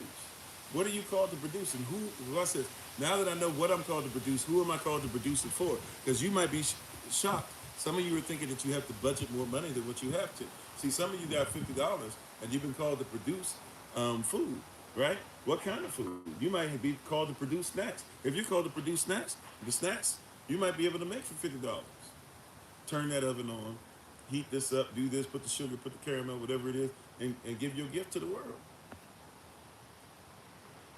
What'd you say? You said you started a business making product for health, talk to the youth about the word on the daily, use social media to expose an unjust system, offer solution and a place for truthful conversations and not debate or argue. There you go. That's one place to produce, right? Now, it's time to put it out on the market. And once again, who is it marketed to? Who am I producing for? How you doing, Matt Production? Grand Rising Team, right? Who am I marketing for? What is this for? What's the point of this exercise, right? We went, brought extra food. Going back, Feast of Trumpets. We went, Houston, Texas. We did our thing virtually and physically. Once we finished, right, we have more to give. But during it, we were giving food out. But we came ready to produce. We knew we were going to a place where there's a lot of homeless. We knew that we were going to a place to where, hey, a lot of people would be afraid to go there, but we know that the persons that are there, it's still a very beautiful place where we were. A lot of persons that are kind of on the outskirts are persons that are going to be watching and persons that are very nice when you talk to them. We've been there enough times before, so we came there with something in mind. We're coming there with extra. We're coming to sow, to give, knowing that whatever we give, it shall be given unto us. Because that's a big part of it too. Is when I start producing, I'm not gonna shy away from that part. I'm not using it as much because some of you think that that's all we do is keep saying, go into what you think is hocus pocus. But this is reality. This is spiritual reality. This is not just virtual. This is reality. This is not just hocus pocus. This is real talk. We know that when we sow, Yahweh gives.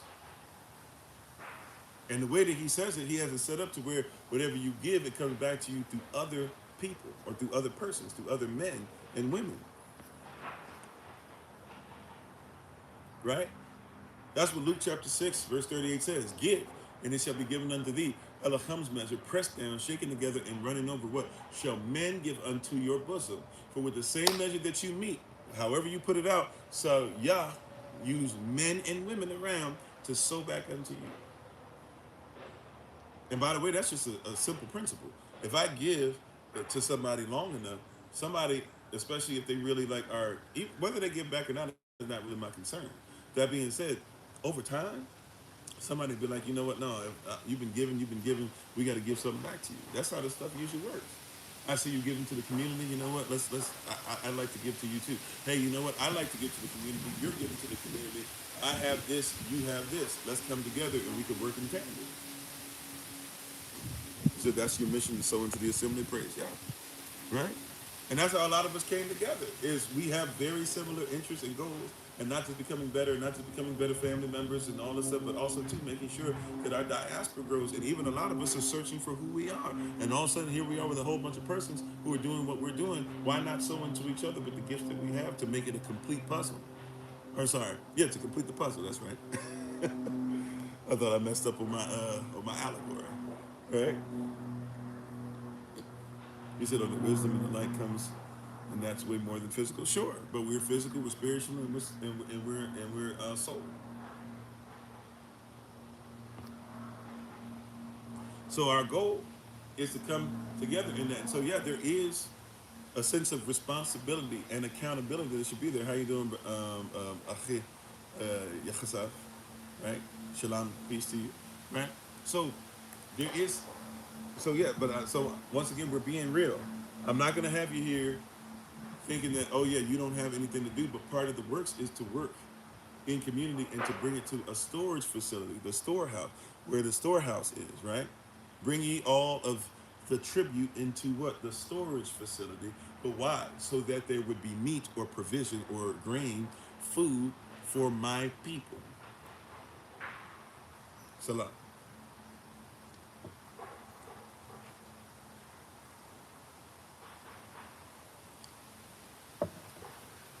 Right? You gotta sow. And we're sowing into each other. That's the goal. Is to sow into each other. I'm gonna say it one more again. That's the goal. Is to sow into each other. Right? I'm not giving. Right? I'm not putting all this stuff together. I'm not doing all. Look, I know persons. See, when I'm packing up a huge vehicle and getting ready to travel with a whole bunch of stuff, right? To make sure that everybody can be connected and persons that are coming off, planes, or persons that are traveling in can have places to sleep in and stuff like that, and everybody can be secure. I'm not doing that just because. I'm doing that because there's a community.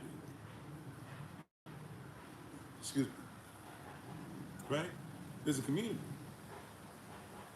We're people coming together. That's a nation. Well, we see there's going to be a lot of space this year, more space than we've ever had, and more people we're expecting than we've ever had physically, and more people, hopefully, than we've ever had virtually. And when we do this, we're doing this as a nation. The nation is coming together.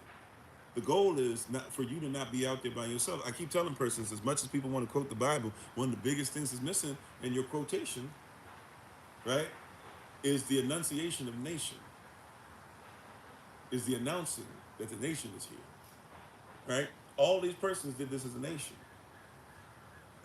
When they say, watch this, when you read so-called New Testament, whatever you want to call it, but it's not really, but what persons call it today. If you read 1 Corinthians and 2 Corinthians, that is a letter to a part of a nation. Right? Telling them that if you're going to be in the kingdom, this is our custom. This is what we do. This is our traditions. This is why we do them. If you're going to be part of us, then stop acting a fool and do what you're supposed to do. If not, we can't count you into the kingdom. When you read Ephesus is about getting yourself together with your love. That's why Revelation chapter 1 says that Revelation chapter 2 verse 1 for the first assembly starts talking about with the assembly of Ephesus that you lost your first love. Because in Ephesus, they were more concerned about the people who weren't our people, the people who weren't of Israel, the people who weren't of the kingdom of heaven. They were not trying to worship Yah. They were trying to worship another false deity, another Greco-Roman mindset that they had. And so a lot of us, if we weren't careful, we would still show up, go through the motions, but we were giving honor and respect to other false spirits and getting outside of what Yah had for us. And so he says, hey, don't forget who got you here. Don't forget who's real. Don't forget what is real. Don't go into these idols. Don't forget your first love. Yes, you can be a nice person. Matter of fact, let's do that real quick. Let's go to thank you, Holy Spirit. Let's go to Revelation chapter 2. And we're going to read about the assembly of Ephesus real quick. Because a lot of cats have lost their mind. and they're about this Artemis spirit, perversion. Once again, that's going to be Revelation chapter 2.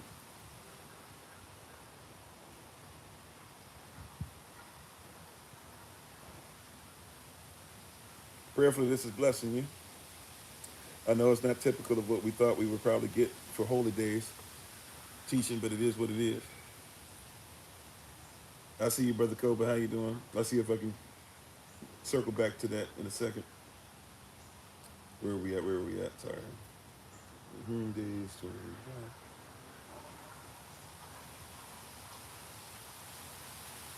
And today we're talking about faith without budget. You got to budget some stuff together. You got to produce. You got to have a mindset to have your stuff in order. If not, we're just going to be talking for the sake of talking. If not, we're going to keep saying, man, you know what? One day I'm going to do, and we're going to keep not doing anything. We're going to keep saying, oh, yeah, I'm going to show up to this and blah, and we're not going to show up because we're not going to make sure that we have ourselves in order. We're going to get past that. How you doing, babe? My wife is on the Honorable Alma. As always, check her out on TikTok, YouTube, her website, and Pinterest at Bloom and Flourish. Not A-N-D, the letter N, Bloom and Flourish. She is a healer, herbalist, chemist, and biologist by degree. Love you, babe. Thank you for being on with us. I'm on. All right, Revelation chapter 2, verse 1. Watch this. It says, unto the messenger or the angel of the assembly of Ephesus write, these things saith he that holdeth the 7 stars in his right hand. That means he holds the 7 messengers. So the person's supposed to be preaching this to us. Who walketh in the midst of the 7 golden candlesticks. That represents the 7 assemblies. The assembly of Ephesus, Smyrna, Pergamos, Thyatira, Sardis, Philadelphia, and Laodicea. All right? But we're focusing on Ephesus right now. Revelation chapter 2, verse 2. I know thy works. What does he know? What does he pop up with right there? You said when you was on the stuff, you was going home right every day for 3 days. Hey, there you go, right? All right. So watch this, right? So he said, I know thy what? Thy works. I know what you're doing. Everybody keeps saying works don't matter and stuff. It's interesting. They will skip over Revelation chapter 2 and chapter 3, where 7 times at least he has to say, I know thy works. And he also says, repent from the other word, right? He keeps saying, I know thy work. That's 2 things that you'll find with every assembly. Starts off with, I know thy works, and he says, repent. And there's a reward for repentance. There's also something awarded for being somebody who does it, right? But let's see this. I know thy works and thy labor. Your labor. So I see what you're doing. I see how much effort you put in. And thy patience. I know that you've been waiting. Patient. Right? I know you're not even pressing, right? And how thou canst bear them which are evil. I know that you don't even like evildoers. Okay, everything seems fine so far, right? And thou hast tried them which say they are apostles and are not. So these persons even know the word, they know the law. They're trying people who say they're this, and like, oh yeah, we know the word enough to be able to be like, you shouldn't be preaching that, teaching that. Right? And has found them liars. Knew enough to call them out and say, y'all lying. Verse 3, and has what? And has borne, and has patience, by the way, just in case, right? Because I forget we're talking about different languages here, right? So when it says has borne, this word borne, believe it or not, is actually to take up with hands, right? It's to bear, as you have borne, you have taken on, you have carried. Matter of fact, the interesting thing about this word is that it's very close to another word that you guys know. This in the Greek is the word bastadzo, I think. Somebody check that out for me if I'm wrong. I think it's bastadzo, and it's close to another word that you know, which we would say bastard, but you will call another word that's not the same word but similar to it, called bastard. So a bastard is one that their father has not carried them or taken them on. Right? That's why any of us who might not have had a father, you have a father in heaven. He's taking you on. So there's truly in the kingdom, there is no bastard, right? Because we all have been bastard. We all have been carried. Praise y'all. Just wanted to throw that in there. That's a little something for somebody if you didn't know what to bear means. To bear is a little deeper than what we think. Or sorry, has borne.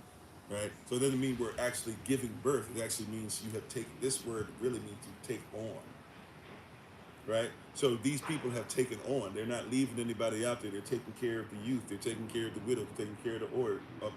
They're taking care of the orphans, right? Taking care of the strangers. You have taken on responsibility. Okay? This is work and has patience, right? We already said that. And for my name's sake has labored. So not just that you labored and had patience, but for my name's sake you have labored and have not what? You have not fainted. You haven't fallen out. You haven't given up. You're still in the game. Praise God. Verse 4 though. Revelation chapter 2 verse 4. Nevertheless, nevertheless, I have somewhat against thee, because thou hast has left thy first love. So you're doing all these things,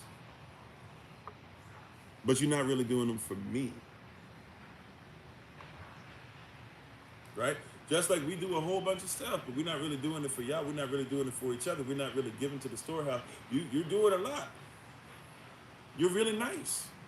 Right? Verse 2. He knows your work. He sees your works. And he sees your labor. He sees that when you go to your job, you clock in, you clock out, you smile, you're doing all this stuff. You do the little wave and everything. Everybody loves you at the job. He sees that you're patient. You still hanging in there. You haven't given up. Right? He sees that you can't stand when you see evil. You don't like evil. Right? He sees that you know enough about the word to be able to call somebody else out on their lie, no matter what they call themselves. He sees that you take on things for others. Right? He sees that you do these things for his name's sake. And you still haven't, and even though you put it out there that you do these things in his name, and people put all this pressure on you, you still haven't fainted. He sees it. But verse 4, nevertheless, Yehoshua says, I have an issue. Because you're not doing it for me, right? You're doing it for somebody else. One of the reasons why we're trying to get free of the world, or to at least get a little bit of their cause out of us, is because trying to make sure that you have enough space to do things for Yah.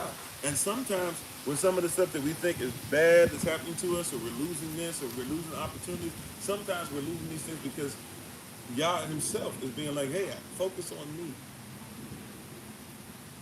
Right? It's great that you're helping that company to be able to make 500 million. But what if you could make my people 500 million? Salah. Salah. Salah. Right? It's great that you're interpreting and speaking languages for others so that they can be able to go ahead and do stuff around the world. But what if you could make sure that people could have my word interpreted? How you doing, Brother Jermaine? Right?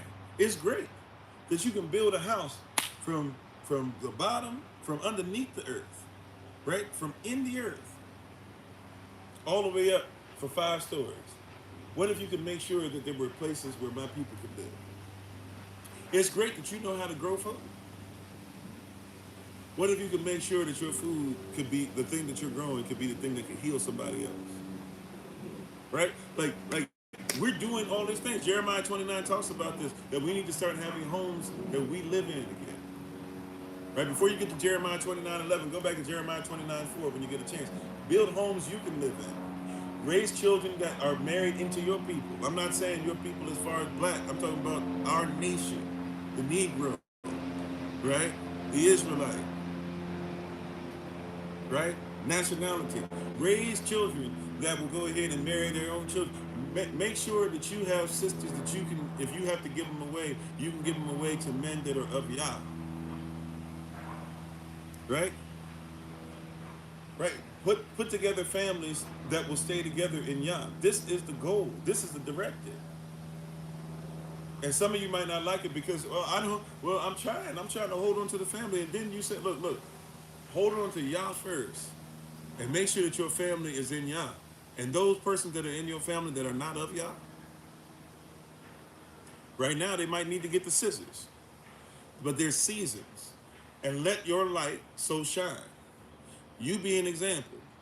And I'm here to tell you that some people think, well, I got to be around them for my light to shine. Your light shines wherever you go. Let them see an example. Now you got social media and stuff.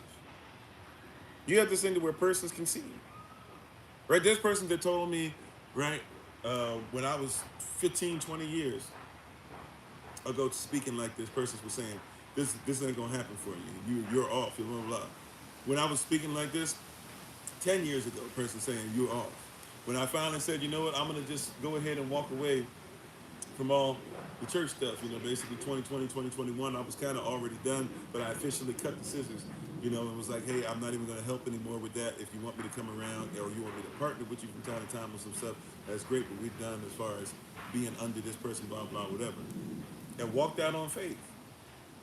There's a lot of persons that said, yeah, you're not going to do, blah, blah. But I gave up that, what they said, and I went back to my first love. And he's held on to us ever since.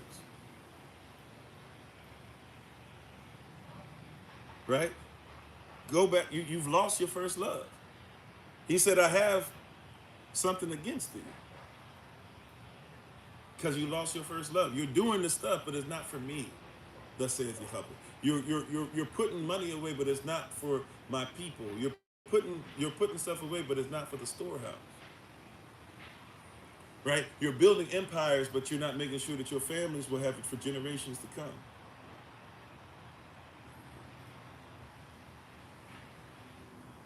Verse 5, remember therefore from whence thou art fallen. What did you fall from? Think about that. Think about that statement. Remember then. What does he say, remember? Go back into remembrance. Get back and become a member of again. Go back to what you have fallen. That's an in-depth word right there, for real, for real. Remember then from whence you have fallen. Remember therefore, because of the fact that Yah is saying that you lost your first love. Remember then from whence you have fallen. You fell. You fell.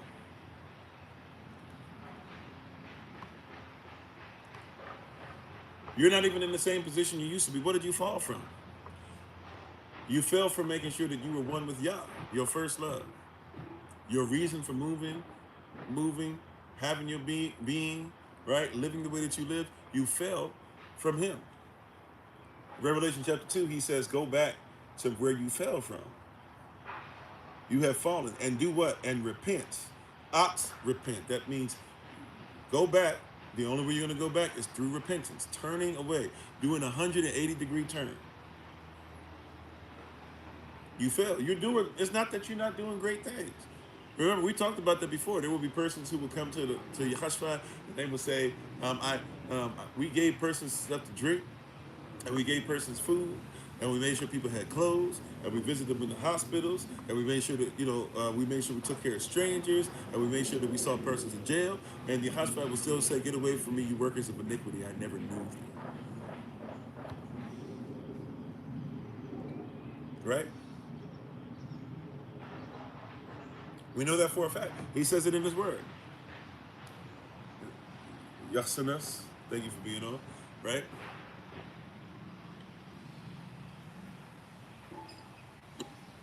He says it. He says it in his word. That there will be persons that will come and tell him all these different things, but it wasn't for him. As much as you say, oh yeah, we did. Yeah, you did it for your job, and you did it for this person, you did it for that. But the kingdom needed it. There was an orphan that needed it. Right? Somebody in your family needed it. And we could find you doing stuff for everybody else, but never for the kingdom.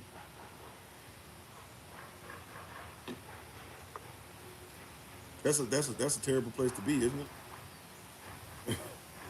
That's a terrible place to be. Where we can find that you did everything for everybody else, but not for y'all. And some brag on that. We'll tell you all the things that they've done for everybody else. We'll tell you all the things that they did for this company and that one. We'll tell you all the things that they did to make everybody else the money. We'll tell you all the things that they did that were supposed to be so acceptable and all these things. But when we say, but what did you do for Yahweh? Oh, we have no... And I'm not trying to say you can't help anybody else out. I'm not trying to say get rid of your job. What I'm trying to say is that you better have something set apart, budgeted for Yah and for yourself and for your people and for your family. This is how you have fathers that their children will feel like strangers to their fathers that they grew up in the same house with, but they will hear everybody else talk about how great their father is. Oh my greatness. That doesn't just happen in companies, by the way. Like you think that happens in churches and that happens in all types of places. See, one of the reasons I'm thankful that Yah has taught me this at a young age is that I'm not going to do that to my son. Right? I'm not going to do that to my son.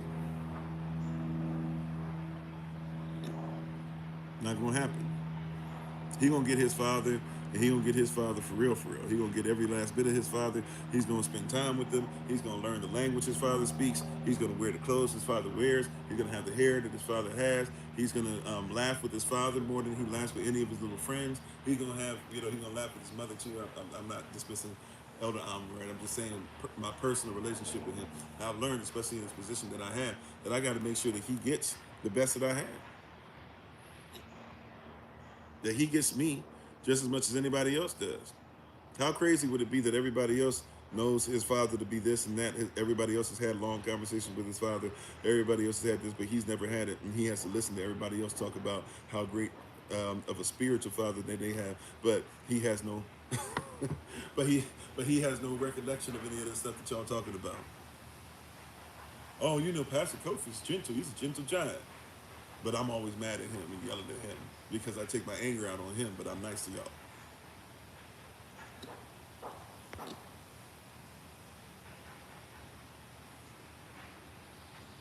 I mind, Brother Dwayne. I see you. Yeah, he's not growing. A lot of us grew up like that. Everybody will tell you great story. And I'm not trying to say, look, man, my father worked 2.5 jobs. And he had to. The world had him. At least that's what he thought. That's the best he could do. And I'm thankful that he did. And nobody will ever tell me that he wasn't as great a father as he could be. If not greater sometimes, because there's a lot of stuff that our fathers do. I've said this before. Like, my mother is kind of like me. It's weird. I don't really like pictures. But for some reason, I can be on the video all day or whatever, right? And preach and teach. But I don't like pictures, right? My mother is like that. She hated pictures. You can't find her in too many pictures. The pictures that you find her in are cool, right? And so I realized one day, I was going through my little stuff and I was going through my little hurt and everything. I was telling everybody, oh, my father, he wasn't there, blah, blah, and this and that. But I was like, I understand because he worked 2.5 jobs, but I wish he was there more. And I started realizing, like, there's pictures of me playing basketball. And there's pictures of me running around with my sister and there's videos and blah, blah. I'm like, my mother doesn't take pictures like that of others. And she doesn't, and she's in some of the stuff. And so she's obviously not taking them. And then it hit me one day as a young adult. I was like, oh, that's my father. Right? Which means that even though he was doing all that stuff, he made it a point that every moment he could muster up any energy he had left, he gave it to us. And every bit of energy he was given, although others might know him sometimes better than what it feels like we did, he was doing it for us. So I'm not trying to be mean. I'm just trying to say, now that I'm in a position that I can stand on the shoulders of his greatness, of the foundation that he put, right? He's put that so that I don't necessarily have to work the 2.5 jobs that he worked. So that I can be there for my son and that I can take what he was doing.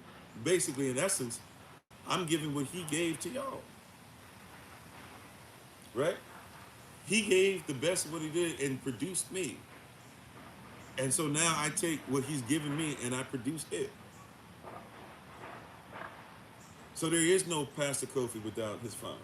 There is no Pastor Kofi without his grandfather, whose grandfather was going through a lot of trauma and is a veteran, is a veteran, he's passed away, but is a veteran and was extremely traumatized in his mind and mistreated a lot of persons because of that trauma of going to the Korean War and all that stuff.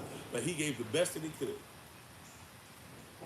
And my father took that and gave the best that he could. And here I am taking it. I'm going to give the best that I can. And my son going to take it and take it further than his father. And no, I didn't mess up in that. I mean, he's going to take it further than me. He's going to take it further than his father. And we're going to keep getting greater and better. We have the same work ethic. You won't outwork us. You ain't going to find too many persons who'll outwork us in what we do. That being said, we have the work ethic. Right, but we're going to make sure that we do it better and better and better, refine this thing so that it keeps getting greater. Because the world going to keep worlding, the world going to keep getting worse. We're going to keep getting greater. Oh, wow. There you go. See somebody talking about their grandfather was a slave. Some of y'all on there, that's your experience too, right? But I'm saying all that to say, we've been put in this position, right? And we're going to keep taking it further. But that first love, you got to go back to the first love. We got back into all these other things. It's time to take it back to the first love. So remember, come back into remembrance of what? Where you have fallen.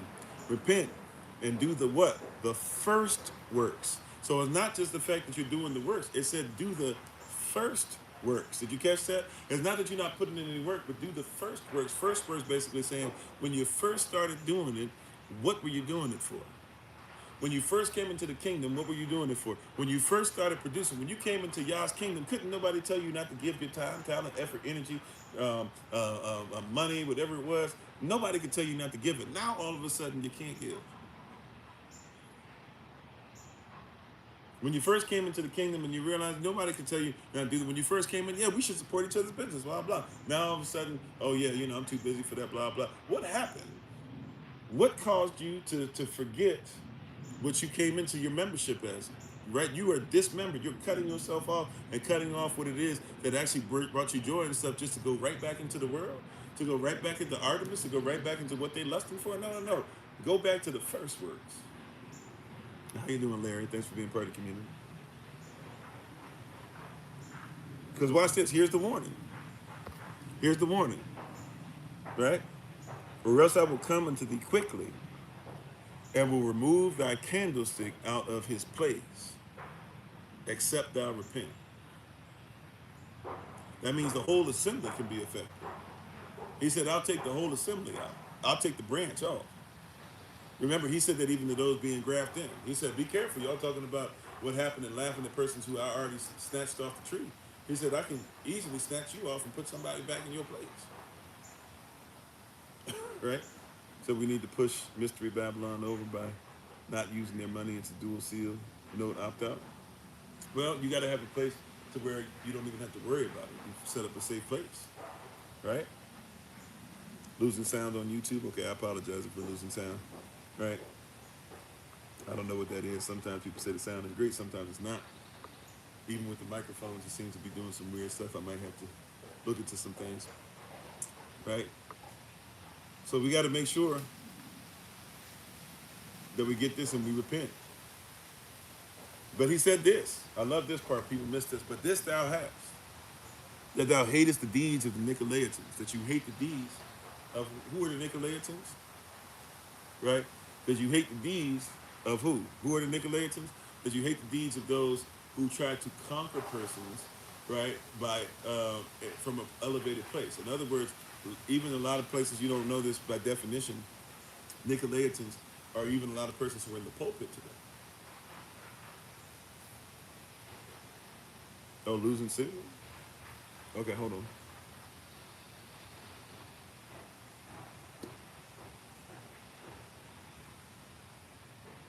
Okay.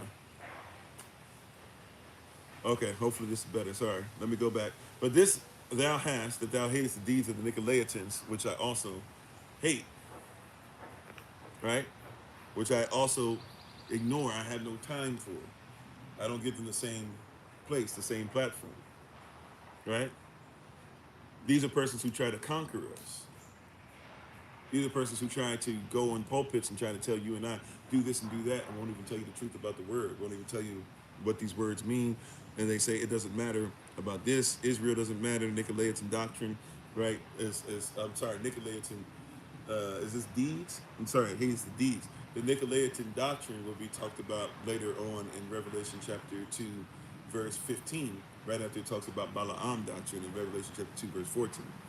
So he says, at least this, I do know, is that you guys are coming against this weird doctrine that's coming about where these persons are trying somehow to get you to be about Artemis or about idol worship, about lust and all this stuff, while simultaneously be about the word. And are we not dealing with that today? Modern Ephesus, if you will. Are we not dealing with that stuff today? How you doing? Read your Bible. Thanks for being part of the community. We have a saying here, read your Bible, it'll bless you. Right? Barak. Right? So, yeah, but are we not seeing that today where we're in a system, literally, that is trying its best to get you and I to go against the word and the will of God? working extremely hard. Right? We're in a system now working extremely hard to get you and I to give up what Yahweh says and follow after lust. Right? The lust of the flesh, the lust of the eyes, and the pride of life. Be careful, but we should be against the deeds, not just against the works, which are works in general, they're kind of the same thing, but against the deeds. How you doing, the truth? Grand Rising. We should be against the deeds of these persons. We should hate them, we should ignore them. Verse 7, he that hath an ear, says this every time to every assembly as well, because not everybody has an ear. But he that hath an ear, let him hear what Ravak saith unto the assemblies. To him that overcometh will I give to eat of the tree of life, which is in the midst of the paradise of Elacham, because we'll have the tree that was taken due to sin, and we'll have access to it again, if we make sure that we don't fall for the same thing. So there are a lot of persons, once again, we're talking about budgeting. And the reason why a lot of persons have issues with stuff is we'll teach you how to tithe, but we won't teach you how to budget. So we'll teach you how to Dougie, but we won't teach you how to budget. It's crazy, the stuff we'll teach you. We'll teach you how to get tattoos. We'll tell you why it's okay to get tattoos. We'll teach you why it's okay. I'm not saying we as an SOC, I'm talking about overall all these preachers and pastors out here. They out here teaching you why it's okay to be homosexual now. And to apologize and go to the LGBTQ plus community and say that we're sorry for not accepting what you do. We'll teach all these different things, but we won't teach anybody the truth. We teaching women to make sure, and I'm not the person who's against, because the Bible, when it says for a woman to be shamefaced, it doesn't mean that a woman can't have any makeup on whatsoever. That being said, we'll teach women how to make sure that they have extreme amounts of makeup on, but won't make sure that we teach them how to be, what modesty is, because modesty doesn't mean that you can't show your body at all ever, and you can't show your ankle and blah blah, right? That's Victorian stuff. That's not ours. Right?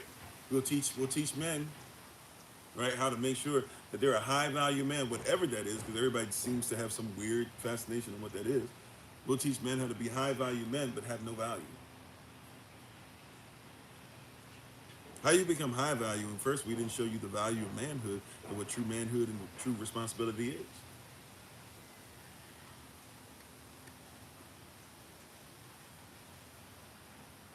If you're going to take care of your family, you got to start budgeting. You got to start budgeting for what you're called to be. Now we're going to focus on that. What is your call? What is your purpose? And what is your budget for it? What is your call? What is your purpose? And what is your budget for it?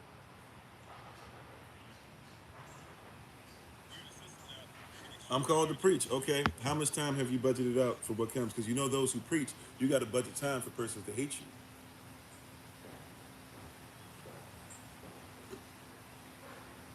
Right, that also means when we come together for the holy days, you got to budget time for persons to hate you.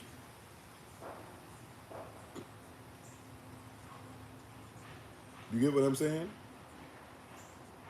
Have you budgeted that in? If you're going to say the word of Yah, have you budgeted? Amen, remember me. Right? Yahashua said, right, the world is going to hate you because they first hated him. And here you are, acting like the world's not going to hate you. He said, if you're going to walk this walk, it's guaranteed that you're going to be hated. Are you ready for guaranteed hate? Guaranteed hatred from your family. There'll be 2 in one house that are against 3, and 3 in one house that'll be against 2. Are you ready? See, that's why some people just stay in the world. Some people just rather go to hell, because it's a lot easier to go through this life, even though for the rest of eternity you'll be burning. But it's a lot easier for a lot of persons to just go ahead and go through this life and not have to worry about persons hating them for actually doing what Yah said.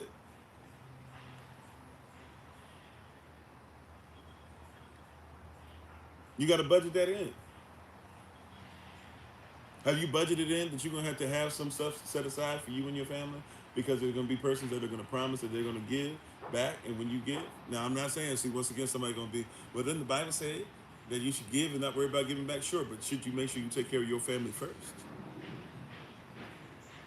And are you ready for other persons who get upset when you take care of your family first? that they'll try to go ahead and pressure you. Well, you got this and you got that and blah blah. Yeah, but I have a family to take care of first.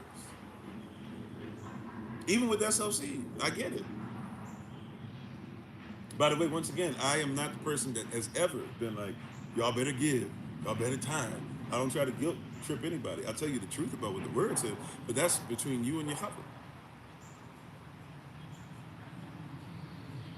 Yeah, I see you, Brother Yachassan. It can be difficult. But in all these things, you have to keep on being and pointing towards Yah, doing what Yahweh says. And we be obedient, we be faithful. We always got time for everybody else, and we always got time to give. And I'm not saying that you shouldn't give. Once again, thank you for those who give. Right? We've been getting better with our giving as a whole, and we've been able to do more. We've been able to bless a lot of people because of our giving. We've been able to help some persons that we're talking about, selling their homes and stuff like that. We've been able to help them to get through. Right? Some of you know certain cases. I'm not just talking about like ones that were going on for years and a couple of years ago and a year ago and stuff like that. I'm talking about stuff that even like the last few months, you guys have really blessed persons with your giving. And we've been doing what we're supposed to. And for the first time, like I said, we still have to get through it. But for the first time, we might actually be in the black. And for one of our holy days, especially for Feast of Tabernacles, which usually actually drains a lot of stuff from us toward the end of the year, and we might actually, because of you guys doing what you're supposed to do, not only will we be able to take care of stuff again for next year early, but we'll be able to actually, more than likely, prayerfully, but more than likely be able to even make sure that we can set some stuff aside for the land project that we probably weren't going to be able to do for a little bit, to kind of catch back up time-wise to what the expectation was, right? So I'm very thankful and appreciative for what the Most High is doing for us, and we've been very obedient in that. We've been very obedient. We've been doing what we're supposed to do, and we're excited about what Yahweh is doing. Yeah, the word will get through, and even if let the word get through, don't even worry about you getting through. Let the word get through. Let the word get through. Budget that love, budget that time, budget that stuff that even when it took time for the word to get through to you, budget that time, that same thing, right? She's worth it. I'm out. So, in all these different things, right? Realizing, recognizing all these different things that Yahweh has and all these things that the Most High wants and desires, you're going to have to start budgeting, right? If you can tithe, time, talent, effort, energy, and yes, even money, then you can also make sure that you are able to start having some time, talent, effort, energy, and yes, even money for yourself, right? Right? Put it for you, right? Put that time in for you. Who are you called to? What are you called to do? What is your purpose? That's right. They'll teach us anything but righteousness. How you doing, Brother Bradley? Right? Who are you called to? And what are you called to? And what purpose is it for? That's why I said, like, I've learned what my purpose is, what God's will is, what I'm supposed to do daily, how I'm supposed to function. And when I started getting this stuff on a regular basis, I started to recognize and realize very quickly, right? Very quickly, what I'm supposed to do. It shelters me, it centers me, right? I'm like a horse with the blinders on, right? I can't, or whatever they're called, I can't see much of anything when it's time to go because I'm tunnel vision. I got tunnel vision. I'm focused. Yes, there might be water around. You go through a tunnel and you go under a bunch of water, right? A lot of persons don't like tunnels because they're afraid, not only because of maybe there's a little bit of claustrophobic issue going on, but also because many of them know that there's a lot of stuff that could come on top of it, whether it's water, whether it's dirt, whatever, right? Cement, etc. There could be a lot of stuff that could fall on this person, and this tunnel is the only thing separating them from, if they were under it, something that would obviously be death, right? Well, part of the reason why they make tunnels to where you can't see through them, I mean, a big reason is because they want to make sure that the pressure and everything's taken care of. But one of the big reasons that if you're going through water, there are some tunnels that you can actually see out, but if you're looking out, it's easier actually to go ahead and get in an accident. Or it's easier for you to start hyperventilating. It's easier for you to be frustrated, right? It's easier for you to be focused, right? The tunnel is built so that you don't see all the stuff outside, that you'll lose your mind. But you'll be able to focus specifically and strategically on getting from where you are and getting through the tunnel. You said you like tunnels? Okay, some people don't like tunnels, right? There's been times in my life I've been a little nervous going through tunnels myself, right? But I'm just saying, um, ultimately the goal is to get through. Some right? Some persons don't like bridges, right? Especially when you go through really, really long, long, long ones, and they feel like they're going up, up, up, and stuff like. Some persons can't take it, right? So what do? They usually start trying to focus. Sometimes they even look down, right? But the focus can't be, even though I love looking over the bridge and stuff like that, but my focus can't be everything on the side, right? If my son says, "Dad, look at Dad up," sometimes to be like, "Son, I'm sorry, I can't see it." Because if I take my, especially depending on what I'm doing, I take my eyes off the road in that moment, it's over.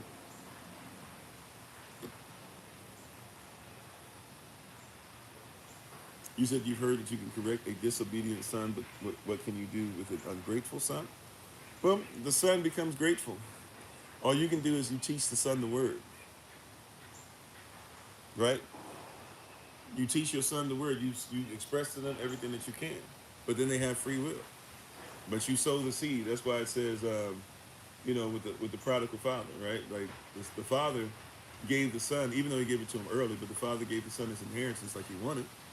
And once he got his inheritance, he went and messed up. But the father waited every day for him, and all you can do is sow into it, right? And that's why, what is it? Proverbs. I can't remember which proverb it is. Forgive me right now, off the top of my head. But it's like something verse 7 and 8, or verses 6 and 7. Proverbs 22, 6 and 7, something like that. Where it's like, I see it in the Hebrew sense where it's talking about the arrow, but it doesn't say that in English. It says, not give, not sow what you reap. What is it? With your children. I'm sorry, I'm having a word. I'm having a moment rather with the word. Your children. Let me look it up. I think it's Proverbs 22, 6 and 7, right? I think. I could be wrong on that. Proverbs chapter 22. That's it. Verses 6 and 7. Verse 6. And by the way, that's also a financial thing too. Proverbs 22, verse 6 says this. It says, train up a child in the way that he should go, in the way that they should go. And when he is old, or when they get older, they will not depart from it. Thank you, Elder Taylor. How you doing? Right? That's what it is. So train up a child in the way that they should go, so when they grow older, they will not depart from it. And then in verse 7, it comes behind it and says, the rich ruleth over the poor, and the ox towards the borrower, servant to the lender. Right? So we take this two ways, but the original way, I'll say second, the way we take this usually is you train up the child in the way that they should go. And that child then gets free will. They may or may not do what they're supposed to do, but hopefully even if they go out there and do whatever, they won't depart from what you've given them, right, their whole life. Right? And so they'll be able to come back. But ultimately that's their choice. Right? It's like I learned firsthand. I had heard about it, but I learned firsthand. I was taking a train trip at one point, and there was an Amish person, or Amish people on the train, a bunch of Amish, and they were all younger. I'm not sure if they were all men, or there might have been some women sprinkled around, but they weren't. I don't know if they were dressed like. I don't recall if they were dressed like Amish or not. I think some of them were and some of them weren't. It was weird, and we were in like one of those places on the train where everybody comes and just looks out the window and chills out, and I saw and they were talking and all this stuff or whatever, and then one of them that had the Amish setup on, the Amish clothing, he was on the phone, and I was like, I was like looking weird, and he kind of saw me and blah blah whatever, and of course they consider us to be English, so they always look at us some kind of way anyways, but especially because I'm black English. They don't really do too many. There's maybe been one or two black persons who have ever become Amish or something like that. But so they don't really do us as far as being a percent. So he was looking at me weird, and I was looking at him weird, but I wasn't looking at him weird for any reason. So I asked around or whatever, and he was telling me, yeah, when you get to a certain age and you become a man, they give you or a woman, they give you the opportunity to decide if you're going to be Amish. And I was like, what? I'm like, yeah, you get the chance. Like, so they trained you up since you were a child. You've been trained without electricity. You've been trained without, without being able to see certain things. They only really learn three languages. They learn English. They learn English. I'm about to mess up. Is it English? Some kind of ancient German, or not ancient, but old German or something, and something else. I forget what the three are. They learn it's English, German, and something. They learn three different languages, and they hold on to that. He was like, and then you do all these other things or whatever. Oh, Dutch, obviously. Sorry. Sorry. English, Dutch, and German. Of course. They're Pennsylvania Deutsch. My bad. Yeah. So they learn English, they learn Dutch, they learn German. How you doing, Sister Angela? It's Swiss German. Okay, I didn't know it was Swiss German. Okay, so my wife would have even heard the Swiss German language when she was over there in Switzerland. But yeah, so they learn English, they learn Swiss German, and they learn Dutch.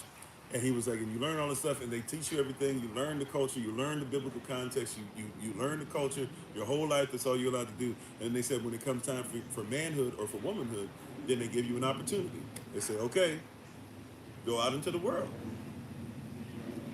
And you try it for yourself, because you got to have free will. So they're like, now I think that that's a little iffy, but I get it. They go, now you go out into the world and you try technology for yourself, and you see what's going on, and you'll have persons trying to lay down with you and y'all, but you can see it for yourself.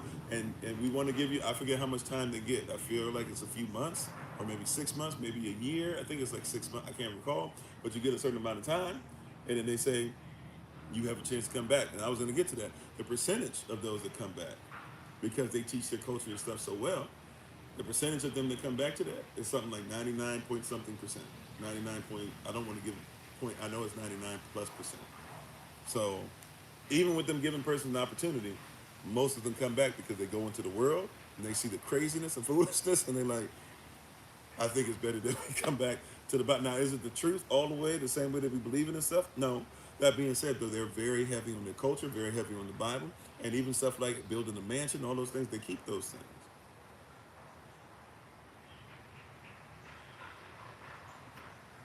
Hello, every knee will bow. Thank you for the scripture. I'm not sure what the reference has to do with what we're talking about today, but thank you for being on. I appreciate it. Right? You said it's called Rum Springs? Okay, I never heard of that name. Maybe that's what it is.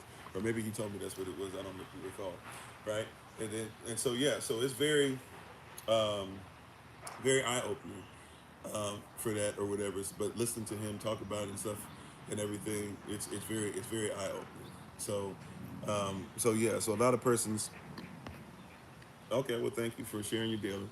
So that's for a lot of persons that's I'm sorry, for them, that's how it operates. So they don't really lose much persons when they get them out because they train them, right? So the same thing is, in a sense, not the same exact way, but in a sense, in the same manner, if you will, we should be okay with training our children up and knowing, right? Now we got to train them up different sometimes too than what we've been, or we got to change sometimes things up, or some of the stuff. Yeah, we got to take account. And no, we can only do, like I was saying, with my own family and myself and my son.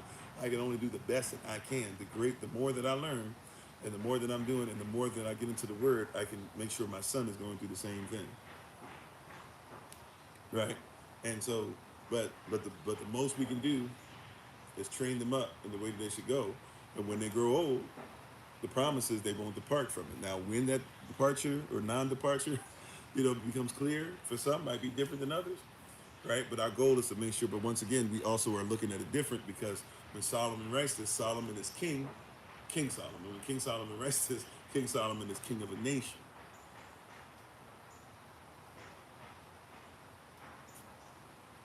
right? So when King Solomon, right, he's king of a nation. So even though we're trying our best to do it, what we're trying to do is our best to do it separate, but you're supposed to do this within the confines of the nation, right? If your child is seeing this all day, every day in the nation, then yeah, one day they might go out somewhere and they might see somebody else doing something. They might say, "Oh, I like this," and they might get entranced. But if they've been raised in a nation like this over and over again, they will see the difference, and they will they will be like, "Yeah, no, this isn't really for me," and they'll come back. Elder Tamara said that's her testimony, that she was gone and she came back. Praise God, right? But once again, right, we have to think about those things, right? But here's the next part of it, right? So Proverbs 22 verse 6, Proverbs chapter 22 and verse 6, sorry. It says, train up a child in the way that he should go, and when he is old, he will not depart from it. Verse 7, the rich ruleth over the poor, and the borrower is servant to the lender. Wow. So when you put that together, now some people would argue in Proverbs, you can't put any of it together. That's not true. They are different Proverbs, but Solomon in his wisdom put different Proverbs together that line up right one right into the other, into the other, into the other. So yes, you can, right? Especially if it's verse to verse. Now sometimes we can't say something in Proverbs 1 might automatically match up with something in like Proverbs 5 or something like that. But we can say if they're what we see today verse by verse, then we can say that they do go in together, go into each other, right? But watch this. So the verse after, train up a child in the way that they should go. So when they grow old, they will not depart from it. The verse after it literally says that the rich rule over the poor, and the borrower is a servant to the lender. So watch this. So the rich, or those who have money, the way that this works is that the poor will be under them, and the person who's always is borrowing has to serve the person they borrow from. So what it's saying there, if you put it in context, it's saying train up a child, even financially. Right? Teach them not to go into debt. Right. Train up a child, even financially, in the way that they should go. So when they grow old, they won't depart from it. That way, being if they ever leave and they start borrowing money from persons, they'll go back to how they were taught and trained and say, wait a minute, I'm supposed to be the lender and not the borrower.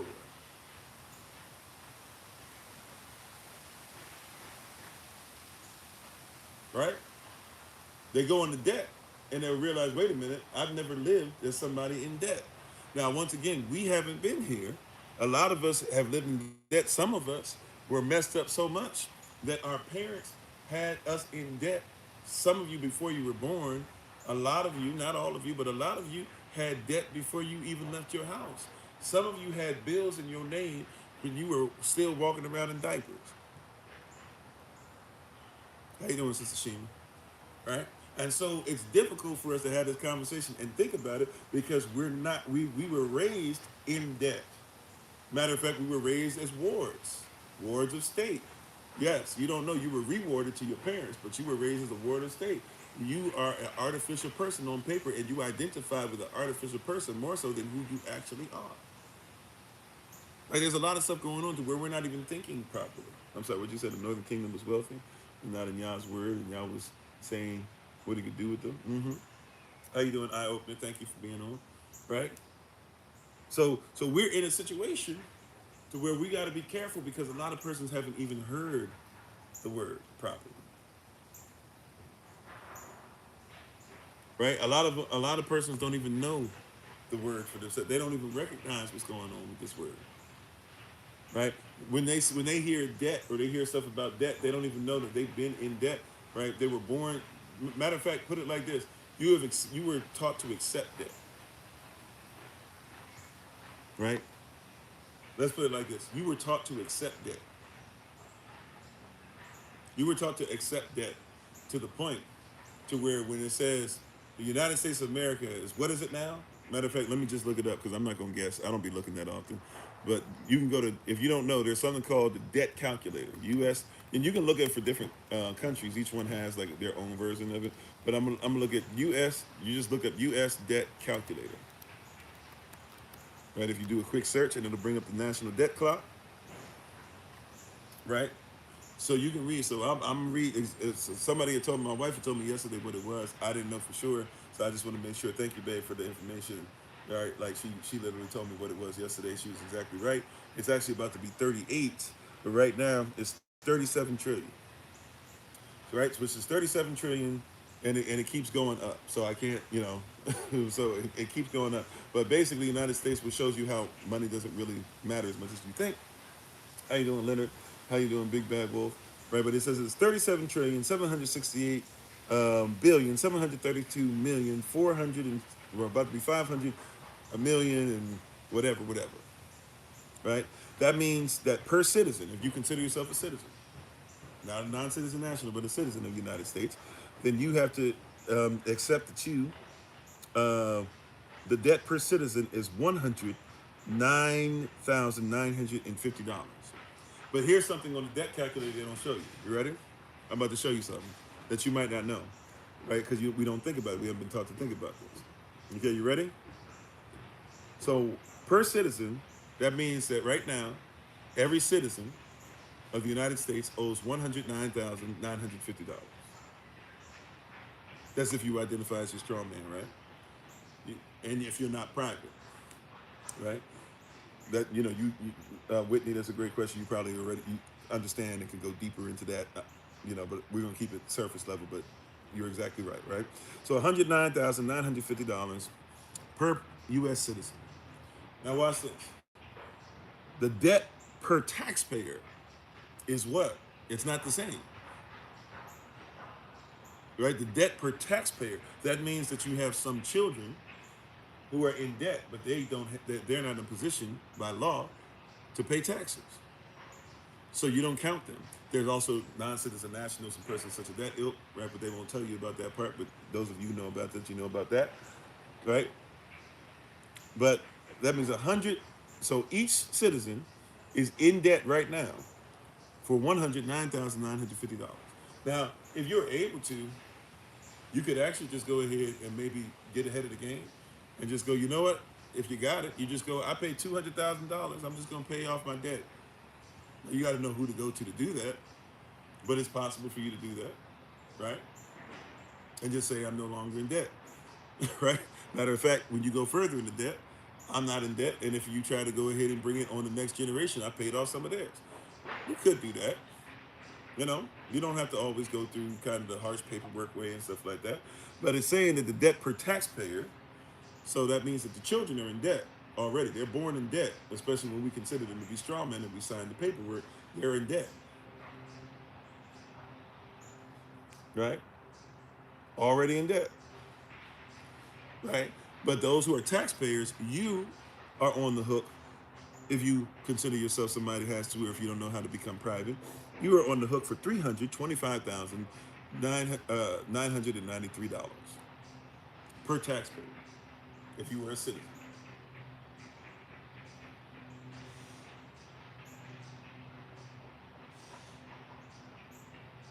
They even got something new added with the Doge clock. I really don't care about the Doge clock, but I should learn about it because I really don't know exactly how it works. I know everybody's been talking about it, but I haven't studied it for myself, so I will not speak to that. But that's just one little section of the debt clock. There's other things that you can look at. You can look at the total debt, which, by the way, is even greater. If you talk about U.S. total debt, U.S. total debt, see, a lot of persons don't even know the difference. U.S. national debt is about to be 38 trillion. Right? It's just a little bit. It's 37,768 billion, whatever. Right? The U.S. national debt, U.S. That's U.S. national debt. U.S. total debt is 104 trillion, 708 billion, 257 million, something thousand, whatever. Two totally different things.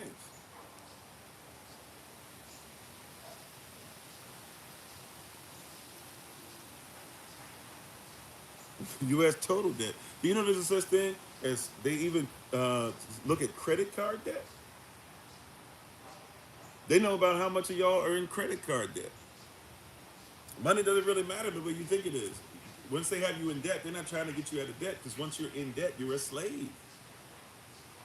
One who's a slave is in debt. That's why one of the most heinous things to do is to say that somebody is born a slave and can't come out of it. This is why you have to become producers.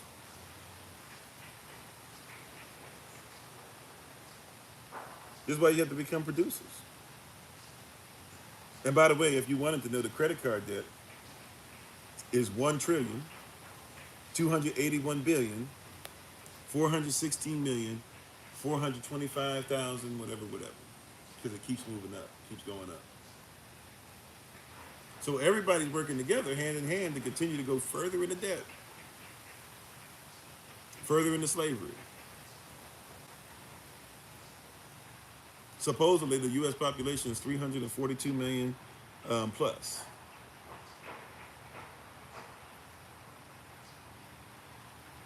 Yeah, I used to not do credit cards. I began to do credit cards because for certain things that I want to do, including even for SOC in the future, you're gonna have credit to do, unfortunately, or fortunately, however you look at it, you just got to know how to use it. We were able to do a lot of stuff that we, not necessarily because of Levi, not necessarily my name or anything, but a lot of stuff that we, if you want to call it ownership of, whatever, we were blessed to be able to do, um, you know, without having to use credit cards per se. But it's not necessarily a bad thing. But you have to realize when you're going into credit, credit is considered to be debt. So this is why one of the things that we teach persons, if you're going to use a credit card, please never use a credit card unless you know you can pay it off, and not eventually. Like if you normally have 5,000, if you have $5,000 to put on something, and you say, okay, I'm gonna use my credit card, do it that way, because then if something happens, you could easily be like, okay, I can just pay it off with the 5,000, so you're not in debt. Because the credit card company, as soon as you pay the 5,000, they're paying you to be in debt, or they're allowing you to be in debt. The better you are with being in debt, then they increase your number, right? So if you can be in debt to them for 10,000, right? When you pay off the 10,000, the reward is we'll give you, we'll make your credit card limit 20,000. And you think, oh, that's great, but what they've done is, hey, this person was willing to pay it down $10,000 and gave it to us, so we know that maybe we can get them and have them under us and word under us for 20,000. And if they don't make it, oh well, whatever they get, we get to go ahead and be first in line to put a lien on it and say, give us this, give us this, give us this, right? So their goal is either to get your money, which isn't real, but it buys real things, and it's buying your allegiance, right?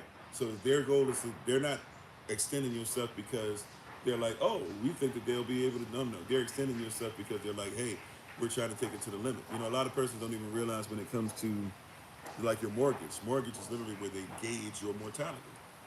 Mortgage. They gauge your mortality. It's a compound word.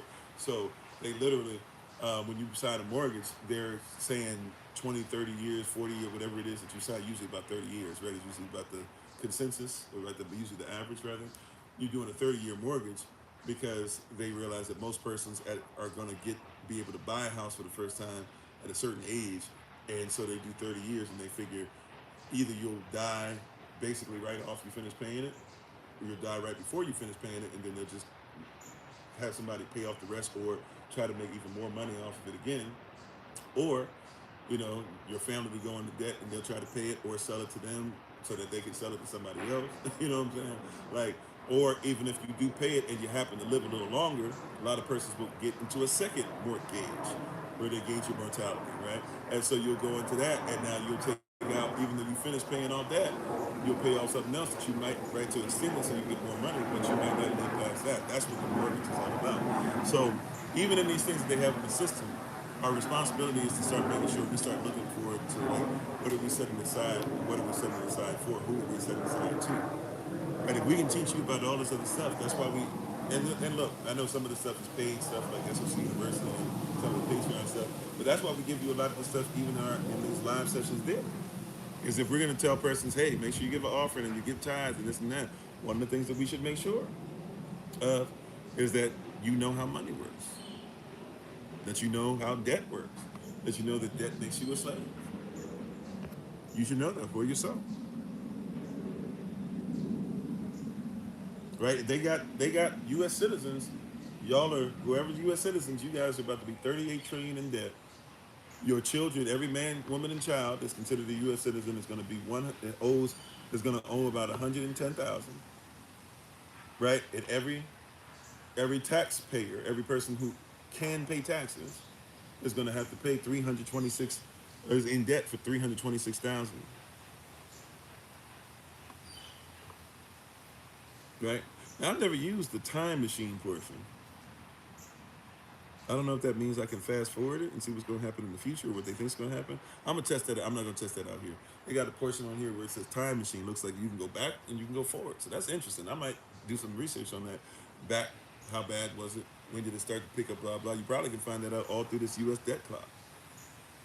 And persons who are making a whole bunch of money, they know about this stuff. This is stuff that, by the way, is free, literally. Just type in usdebtclock.org, or just Google US debt clock, or US debt calculator, right? You said, will they get paid? They already are paid, because if you can't pay them, you're a slave.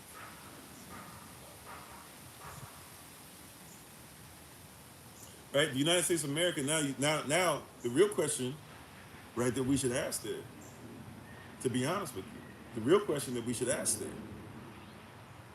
is, if the United States has a national debt of 37,706, sorry, 37 trillion, 768 billion, 764 million, et cetera, et cetera. And if you notice, every time I've said that number, it's gone up, because it goes up that much every day. Like, that's how wild this is, right?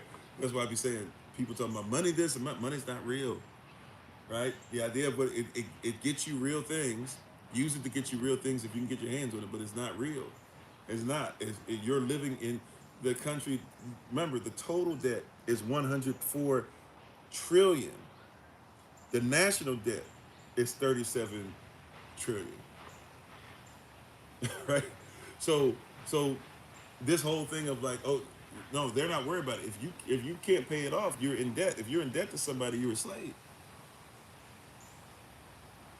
You said you're a citizen that can't pay that amount? Yeah, so you'll be a slave to the system. They're not worried about it. That's why you try your best to get out of the system, to be as private as possible. Right? There's a Kofi, there's a version of me that's not natural. That's a legal fiction. And so that legal fiction owes. But I don't identify and do any business with that legal fiction. Right? If I had to put something in my social security number, my social security number is a bank account. So if I put that in on anything, but if I have a system that I do, if I have a business with a, why am I forgetting this term? EIN.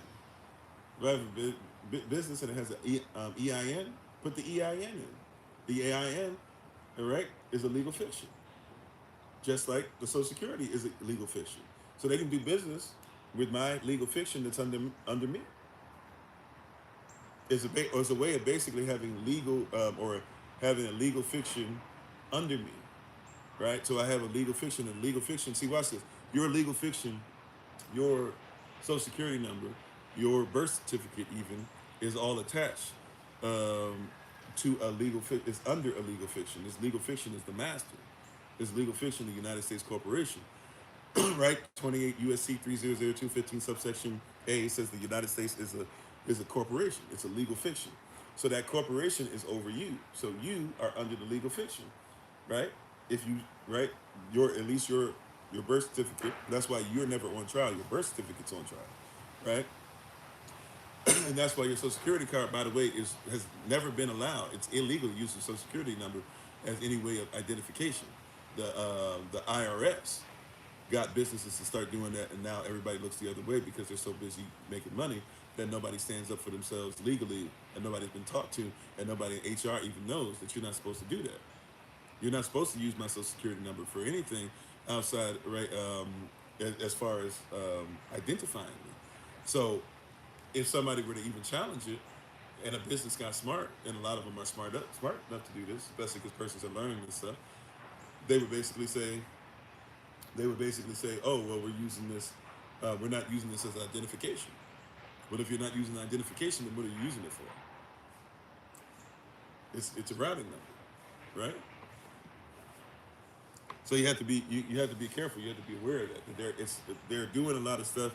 So it's not illegal if it's a fiction, right? The only thing that makes it illegal is if you are a natural person, or you can stand up and prove that they're doing something against the will of the natural person, right? But you as a natural person, you can have an artificial person. Now, I'm not saying that we promote slavery see, this is why legalese and law, right? Not everything that's lawful is legal. Not everything that's legal is lawful. You have to know the difference, right? But if I have a trust, or if I have a corporation, or if I have an LLC, that's a legal fiction, and I own the legal fiction. It's slavery, right? The legal fiction is in debt to me, right? Depending on how I created it. So basically, when I create the LLC or the trust or the legal fiction, the corporation is under the person who wrote it, right? I wrote it into existence. If I'm the trustor, I wrote it into existence.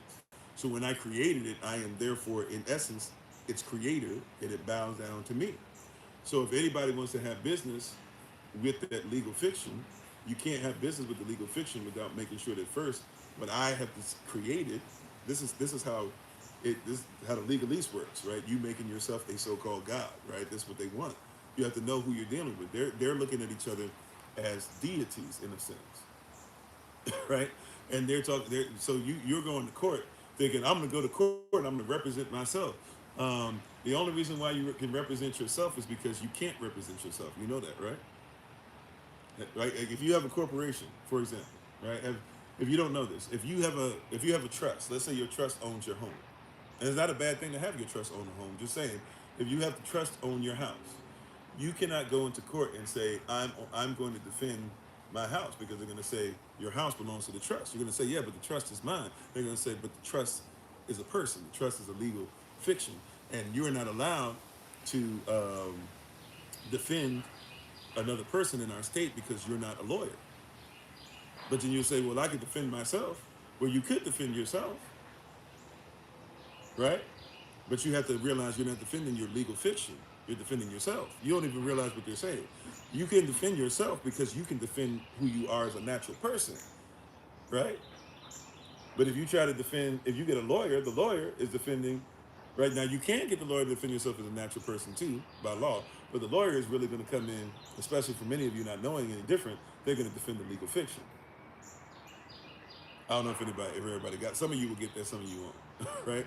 But I'm just saying, a lot of you are identifying with a legal fiction. You said our Bitcoin technology. Bitcoin is nothing more than a bank. Bitcoin, you're dealing with. I'm sorry, what's the name I'm looking for? You're dealing with blockchain and stuff like that, right? So Bitcoin is basically a bank. Bitcoin is actually one of the best ones to ever do. It's just harder to get into it because it's so many persons are now into it. It's going to be hard for you to really like make bank in it. That being said, it's guaranteed to grow, right? Bitcoin is going to always be great. Like the other altcoins, you need to study those because Bitcoin's supposed to be. Bitcoin is the OG, and Bitcoin ultimately was created to make sure that you could have a separate bank. You can even have Bitcoin where it's not even online. You can go online real quick, shift money to wherever you want, and then you can actually go into a cold storage wallet, right? So Bitcoin in and of itself is just there to make sure that it keeps the currency for you, right? So it's a way of having more currency. And by the way, you should have as much currency as possible. It's not, remember, money is not fiat cash is not the only thing, right? By the way, even people who say, well, it's crazy, why would you get into crypto? It's electronic currency. Electronic currency has existed since the 70s and 80s, right? Anybody who has a credit card, it's electronic currency. Anytime that they didn't give you gold in your hand or give you silver in your hand or give you dollars in your hand or give you uranium in your hand, whatever, but they just told you this much money transferred from one account to the other account, it was always electric, right? So when somebody uses that, now you need to know which crypto is what. Bitcoin has shown itself to be powerful enough to stay, right? It's not going anywhere, and it's going to be here. And a lot of persons who keep telling you not to buy it, when they all of a sudden tell you guys the dangers of it and everybody sells their Bitcoin, then all the corporations come and buy up all the stuff that you didn't buy. So obviously, Bitcoin's not this bad, evil place. How you doing, Lady K? Right? It's not this bad, evil place, et cetera, right? But a lot of persons don't know. But I'm talking about your person, the natural person or the artificial person. You got to look that up as far as what a legal fiction is and things of that nature. But you're dealing with the legal fiction is what's on trial. Your birth certificate is a legal fiction. That's why it's in all caps. Just like when you do business with the bank, you sign on a dotted line, but the dotted line is not a dotted line. It has an NP usually next to the line. That means microprint. You have to take a magnifying glass and look and see what it says. You're signing on top of whatever that line says, right, on your check. And then on the check, whatever you sign on top of, that's because you're doing a uppercase for the first letter of each name and lowercase for the rest of it, that is your real person saying that their artificial person, all caps, is going ahead and do business, all caps, with the bank, right? So legal fiction, given permission by the natural person. You own your legal fiction. If you want, you can take ownership over it. But they own it. They do all the stuff with it. Now, persons like myself had just said, I don't care what happens with my legal fiction. Just leave me alone. Some persons want to try and do stuff. I still, once again, I have like, there's a brother right now who's teaching me and giving me stuff and training me on stuff, and I'm gonna take more time once I take some time off to even look at it again.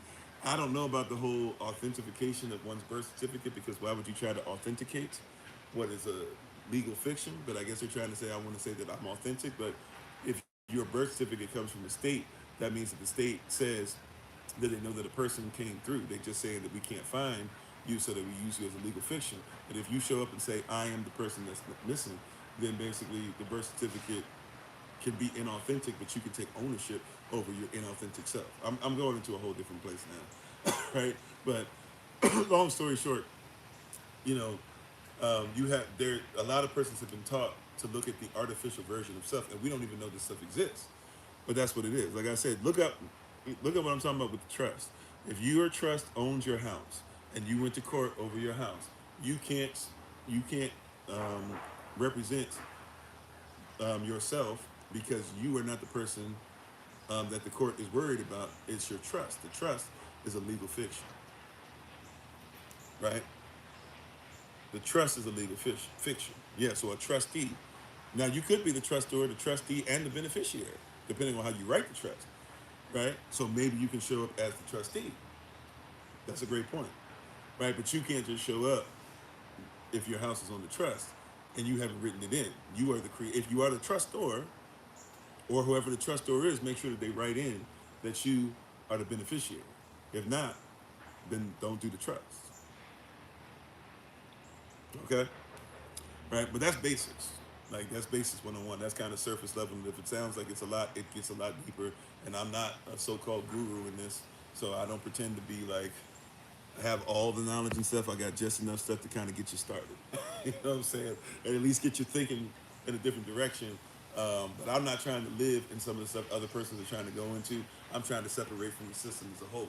Now, I'm not trying to be like off grid. I mean, like, I'm trying to be where SOC got everything that they need, that families can have everything that they need, and that we can have this system that kind of goes together. We kind of have our own little underground railroad of sorts that comes in, and we can just do what we need to do with each other.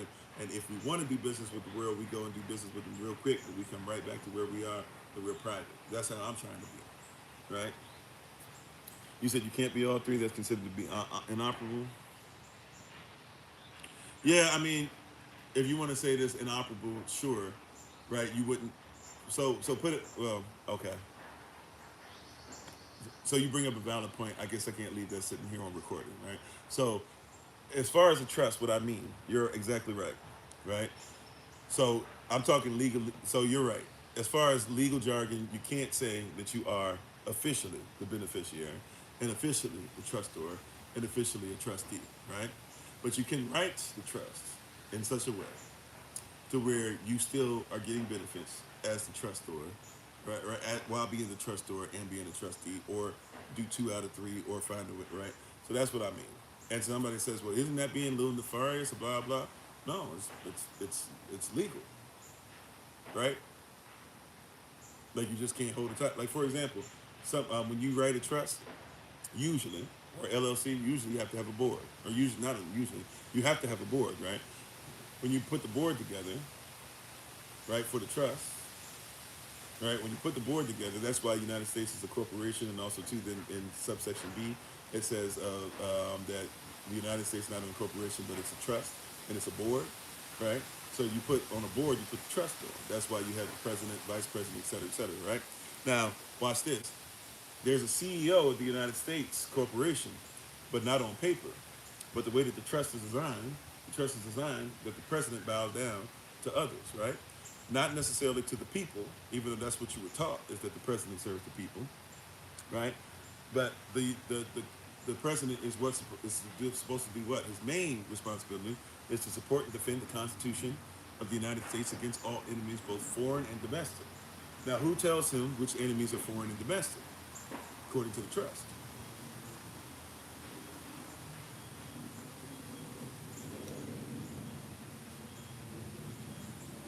That's why your churches have a board, right? So what I'm saying is like, yeah, we're not like, yeah. So you're right in the sense, and we're right on paper, and right as far as what they're saying on paper, right? But the reality is come on, like these persons all the time are putting together trust or putting together trust against trust, against, not against, but trust and then and then have this in the trust and have this in the trust, right? So what a lot of persons do, SOC is not necessarily going to do this, but what you'll see, I'll use SOC as an example. What you'll see is persons will be like, okay, we got SOC as a whole, and we'll make it a trust. But you know what? To make sure that somebody can't attack this, we'll say the ministerial staff is a trust. And we'll say that the land is a trust. And we'll say that the deacons, if that ever pops up, whatever we're going to call that, is a trust. And we'll say that the members are a trust. And we'll say that those who come to we'll say the live sessions are a trust. And we'll say, right, we'll do all these different things. And you'll have 20, 25 different trusts, right, for one organization. Now it's all one, but if somebody tries to go through this or go through that, right, or like the money is put in the trust, even, right? So somebody says, well, what are you guys doing with this? Well, you can't deal with that because that's a whole trust. That's not part of SOC number 2 trust. That's part of SOC number 17 trust. And you can't get to number 17 trust until first you've gone through number 15, 16, and you got to go back to number 4 and shoot back to number 1, and then maybe you can talk to number 2. And so it gets to be a place where nobody's going to be able to find whatever it is that you want. A lot of places do that. A lot of corporations do that, where you can't. It just gets to a place where it's like nobody's going to be able to do much about this. Like Disney is not just one corporation, right? Disney is a bunch of corporations within one. So if you're going after something in Disney, that's why sometimes it might take you, like, if somebody really wanted to get some stuff done, you could, but you might have to wait 15, 20 years just to be able to go through, because you got to go through a whole bunch of stuff just to get to a place where you're allowed to even get to the thing that you're looking for, right? So that's what I'm saying is ultimately, like, there's a lot of different ways. That's why it's called legalese. If you've never heard of that term, it's legalese because it's its own language. Like legal jargon and legal language and all this stuff, it gets to a place where it's so difficult to follow, and it's done so on purpose to where it gets to a realm where it's hard, right? That's why for us, our goal is privacy, right? And in privacy, there is some of that stuff to where we have a little bit of that legal jargon that helps us, and we learn enough of it to keep us separate, right? So if somebody were to come looking for SOC, you can't do stuff with SOC because on paper, right, even though we don't believe in being a church, but if we go into the world, guess what they would look for? They would see that we're a religious organization, we're a church. And that means as far as taxes and as far as privacy, there's certain things that they don't touch. That also means that we can ask for certain things that others can't. That means we also can, but it's also under sole proprietorship, at least for now. It will not be for the whole length of time, but even at least for now, it's even under sole proprietorship, right? So there's a lot of different things that happen, a lot of different things that are moving to where somebody would try to get this or get this person to get this one thing, just the way that it's even put in, just in its EIN. There's like 5 or 6 things that persons couldn't even begin to touch just because we set it up that way, right? Eventually it's going to change some down the road, especially when we have the land attached and other things like that, because it can't be under the sole proprietorship the way that some of the stuff is now. So we got to change that. But it is possible to do sole proprietorship while being in a religious organization, while being in church at the same time, which means that there's a bunch of stuff that they can't even treat the same, right? So there's stuff that we don't worry about that others would worry about, or if somebody tried to take certain legal actions, we would just immediately knock it down because you can't mess with us, because according to your law, you set it up to where we're allowed to say when we come into the world, the way the world looks at us, we're off the market, we're untouchable. Don't look at us like that. You can't mess with us, right? So I'm just saying, like, there's a lot of stuff that goes into it, but they didn't teach us this, obviously. And we're way over. I didn't realize we were way over time. I was going to say 11:11, just turned 11:12. So we're way over it. We're supposed to stop at 11. I apologize. This probably went into something completely different. But thank you guys for being on. I appreciate you. And once again, I'll be honest with you, I'm not an expert at this. We have some sovereignty classes that we have online that get you started, right? But going expert into this, because there's certain things I know I don't really care for. It's not really going to be what we're using to stay free from the system, right? Sovereignty is not you have to do it the same way. It depends on where you're headed, right? So if you want to learn more, grow more, we might literally say you need to go to this person over here. You maybe need to go to Yusuf L, or maybe need to go to Big Bad Wolf, or maybe need to go to whomever, right? and do your study, do some research. Maybe you need to get the Black's Law Dictionary and go into that, etc. Right? But we're gonna go ahead and take our leave. How you doing, Raquel? Right? So it's a lot that they throw in there, and it's a lot of heavy duty stuff, and there's a lot of stuff that we're not even aware of. That being said, hopefully you got the gist of what we were talking about today. I know it took a lot of turns, but a lot of reason why we have issues. Remember, these holy days are an extension of who we are, and it's hard to budget for some of this stuff. But it's not just because of holy days; it's because we don't budget for ourselves. And if we'll teach persons, or at least if we'll preach about 10% and all this stuff, you should at least learn to make sure that you know how to budget for self. Right? That's just, I think so. Right now, I believe you should tithe and offer and trust Yah no matter what. But if we keep it a buck, if we keep it 100, most people ain't gonna give what they don't have, or most people gonna give what they don't perceive they have. And I tell persons this all the time: if you can't afford to pay your phone bill anyways, then tithing ain't gonna take away. You know what I'm saying? But that being said, most persons aren't going to get. Some persons, even when they make more money and they have more money to give, still won't give. There'll be more. So those who make more money, I'm actually, look up to you guys a lot, because a lot statistics show when persons make more money and have more to give and wouldn't miss it even when they gave it, they're more apt, because of the amount that they see on paper, to say, "No, I'm not giving." Right? So if we're going to teach persons about giving, right, we should also teach persons about living. We should teach persons about budget. If faith without works has no life, then faith without budget has no life. You said you're in furlough and they had ice cream bar yesterday.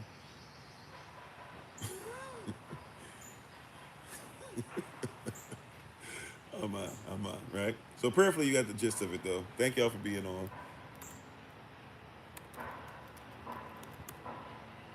So we're gonna go ahead and finish up for today.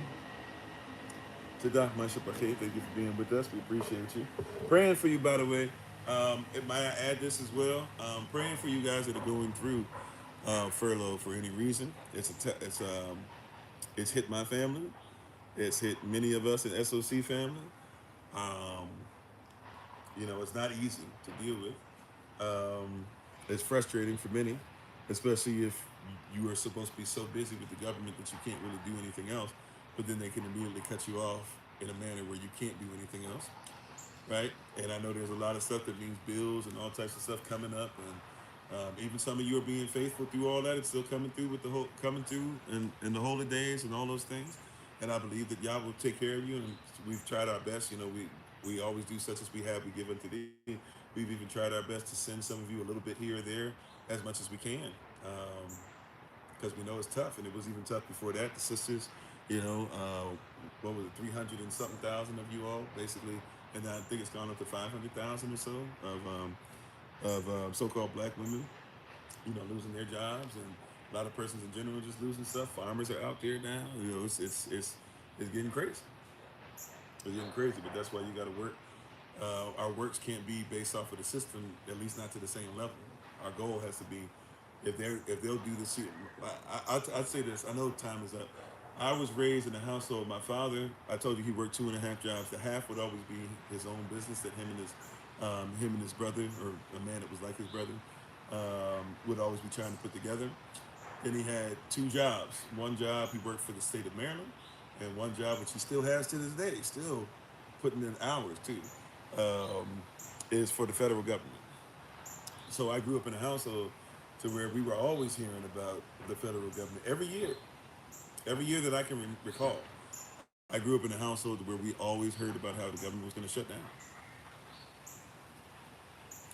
We always heard about it.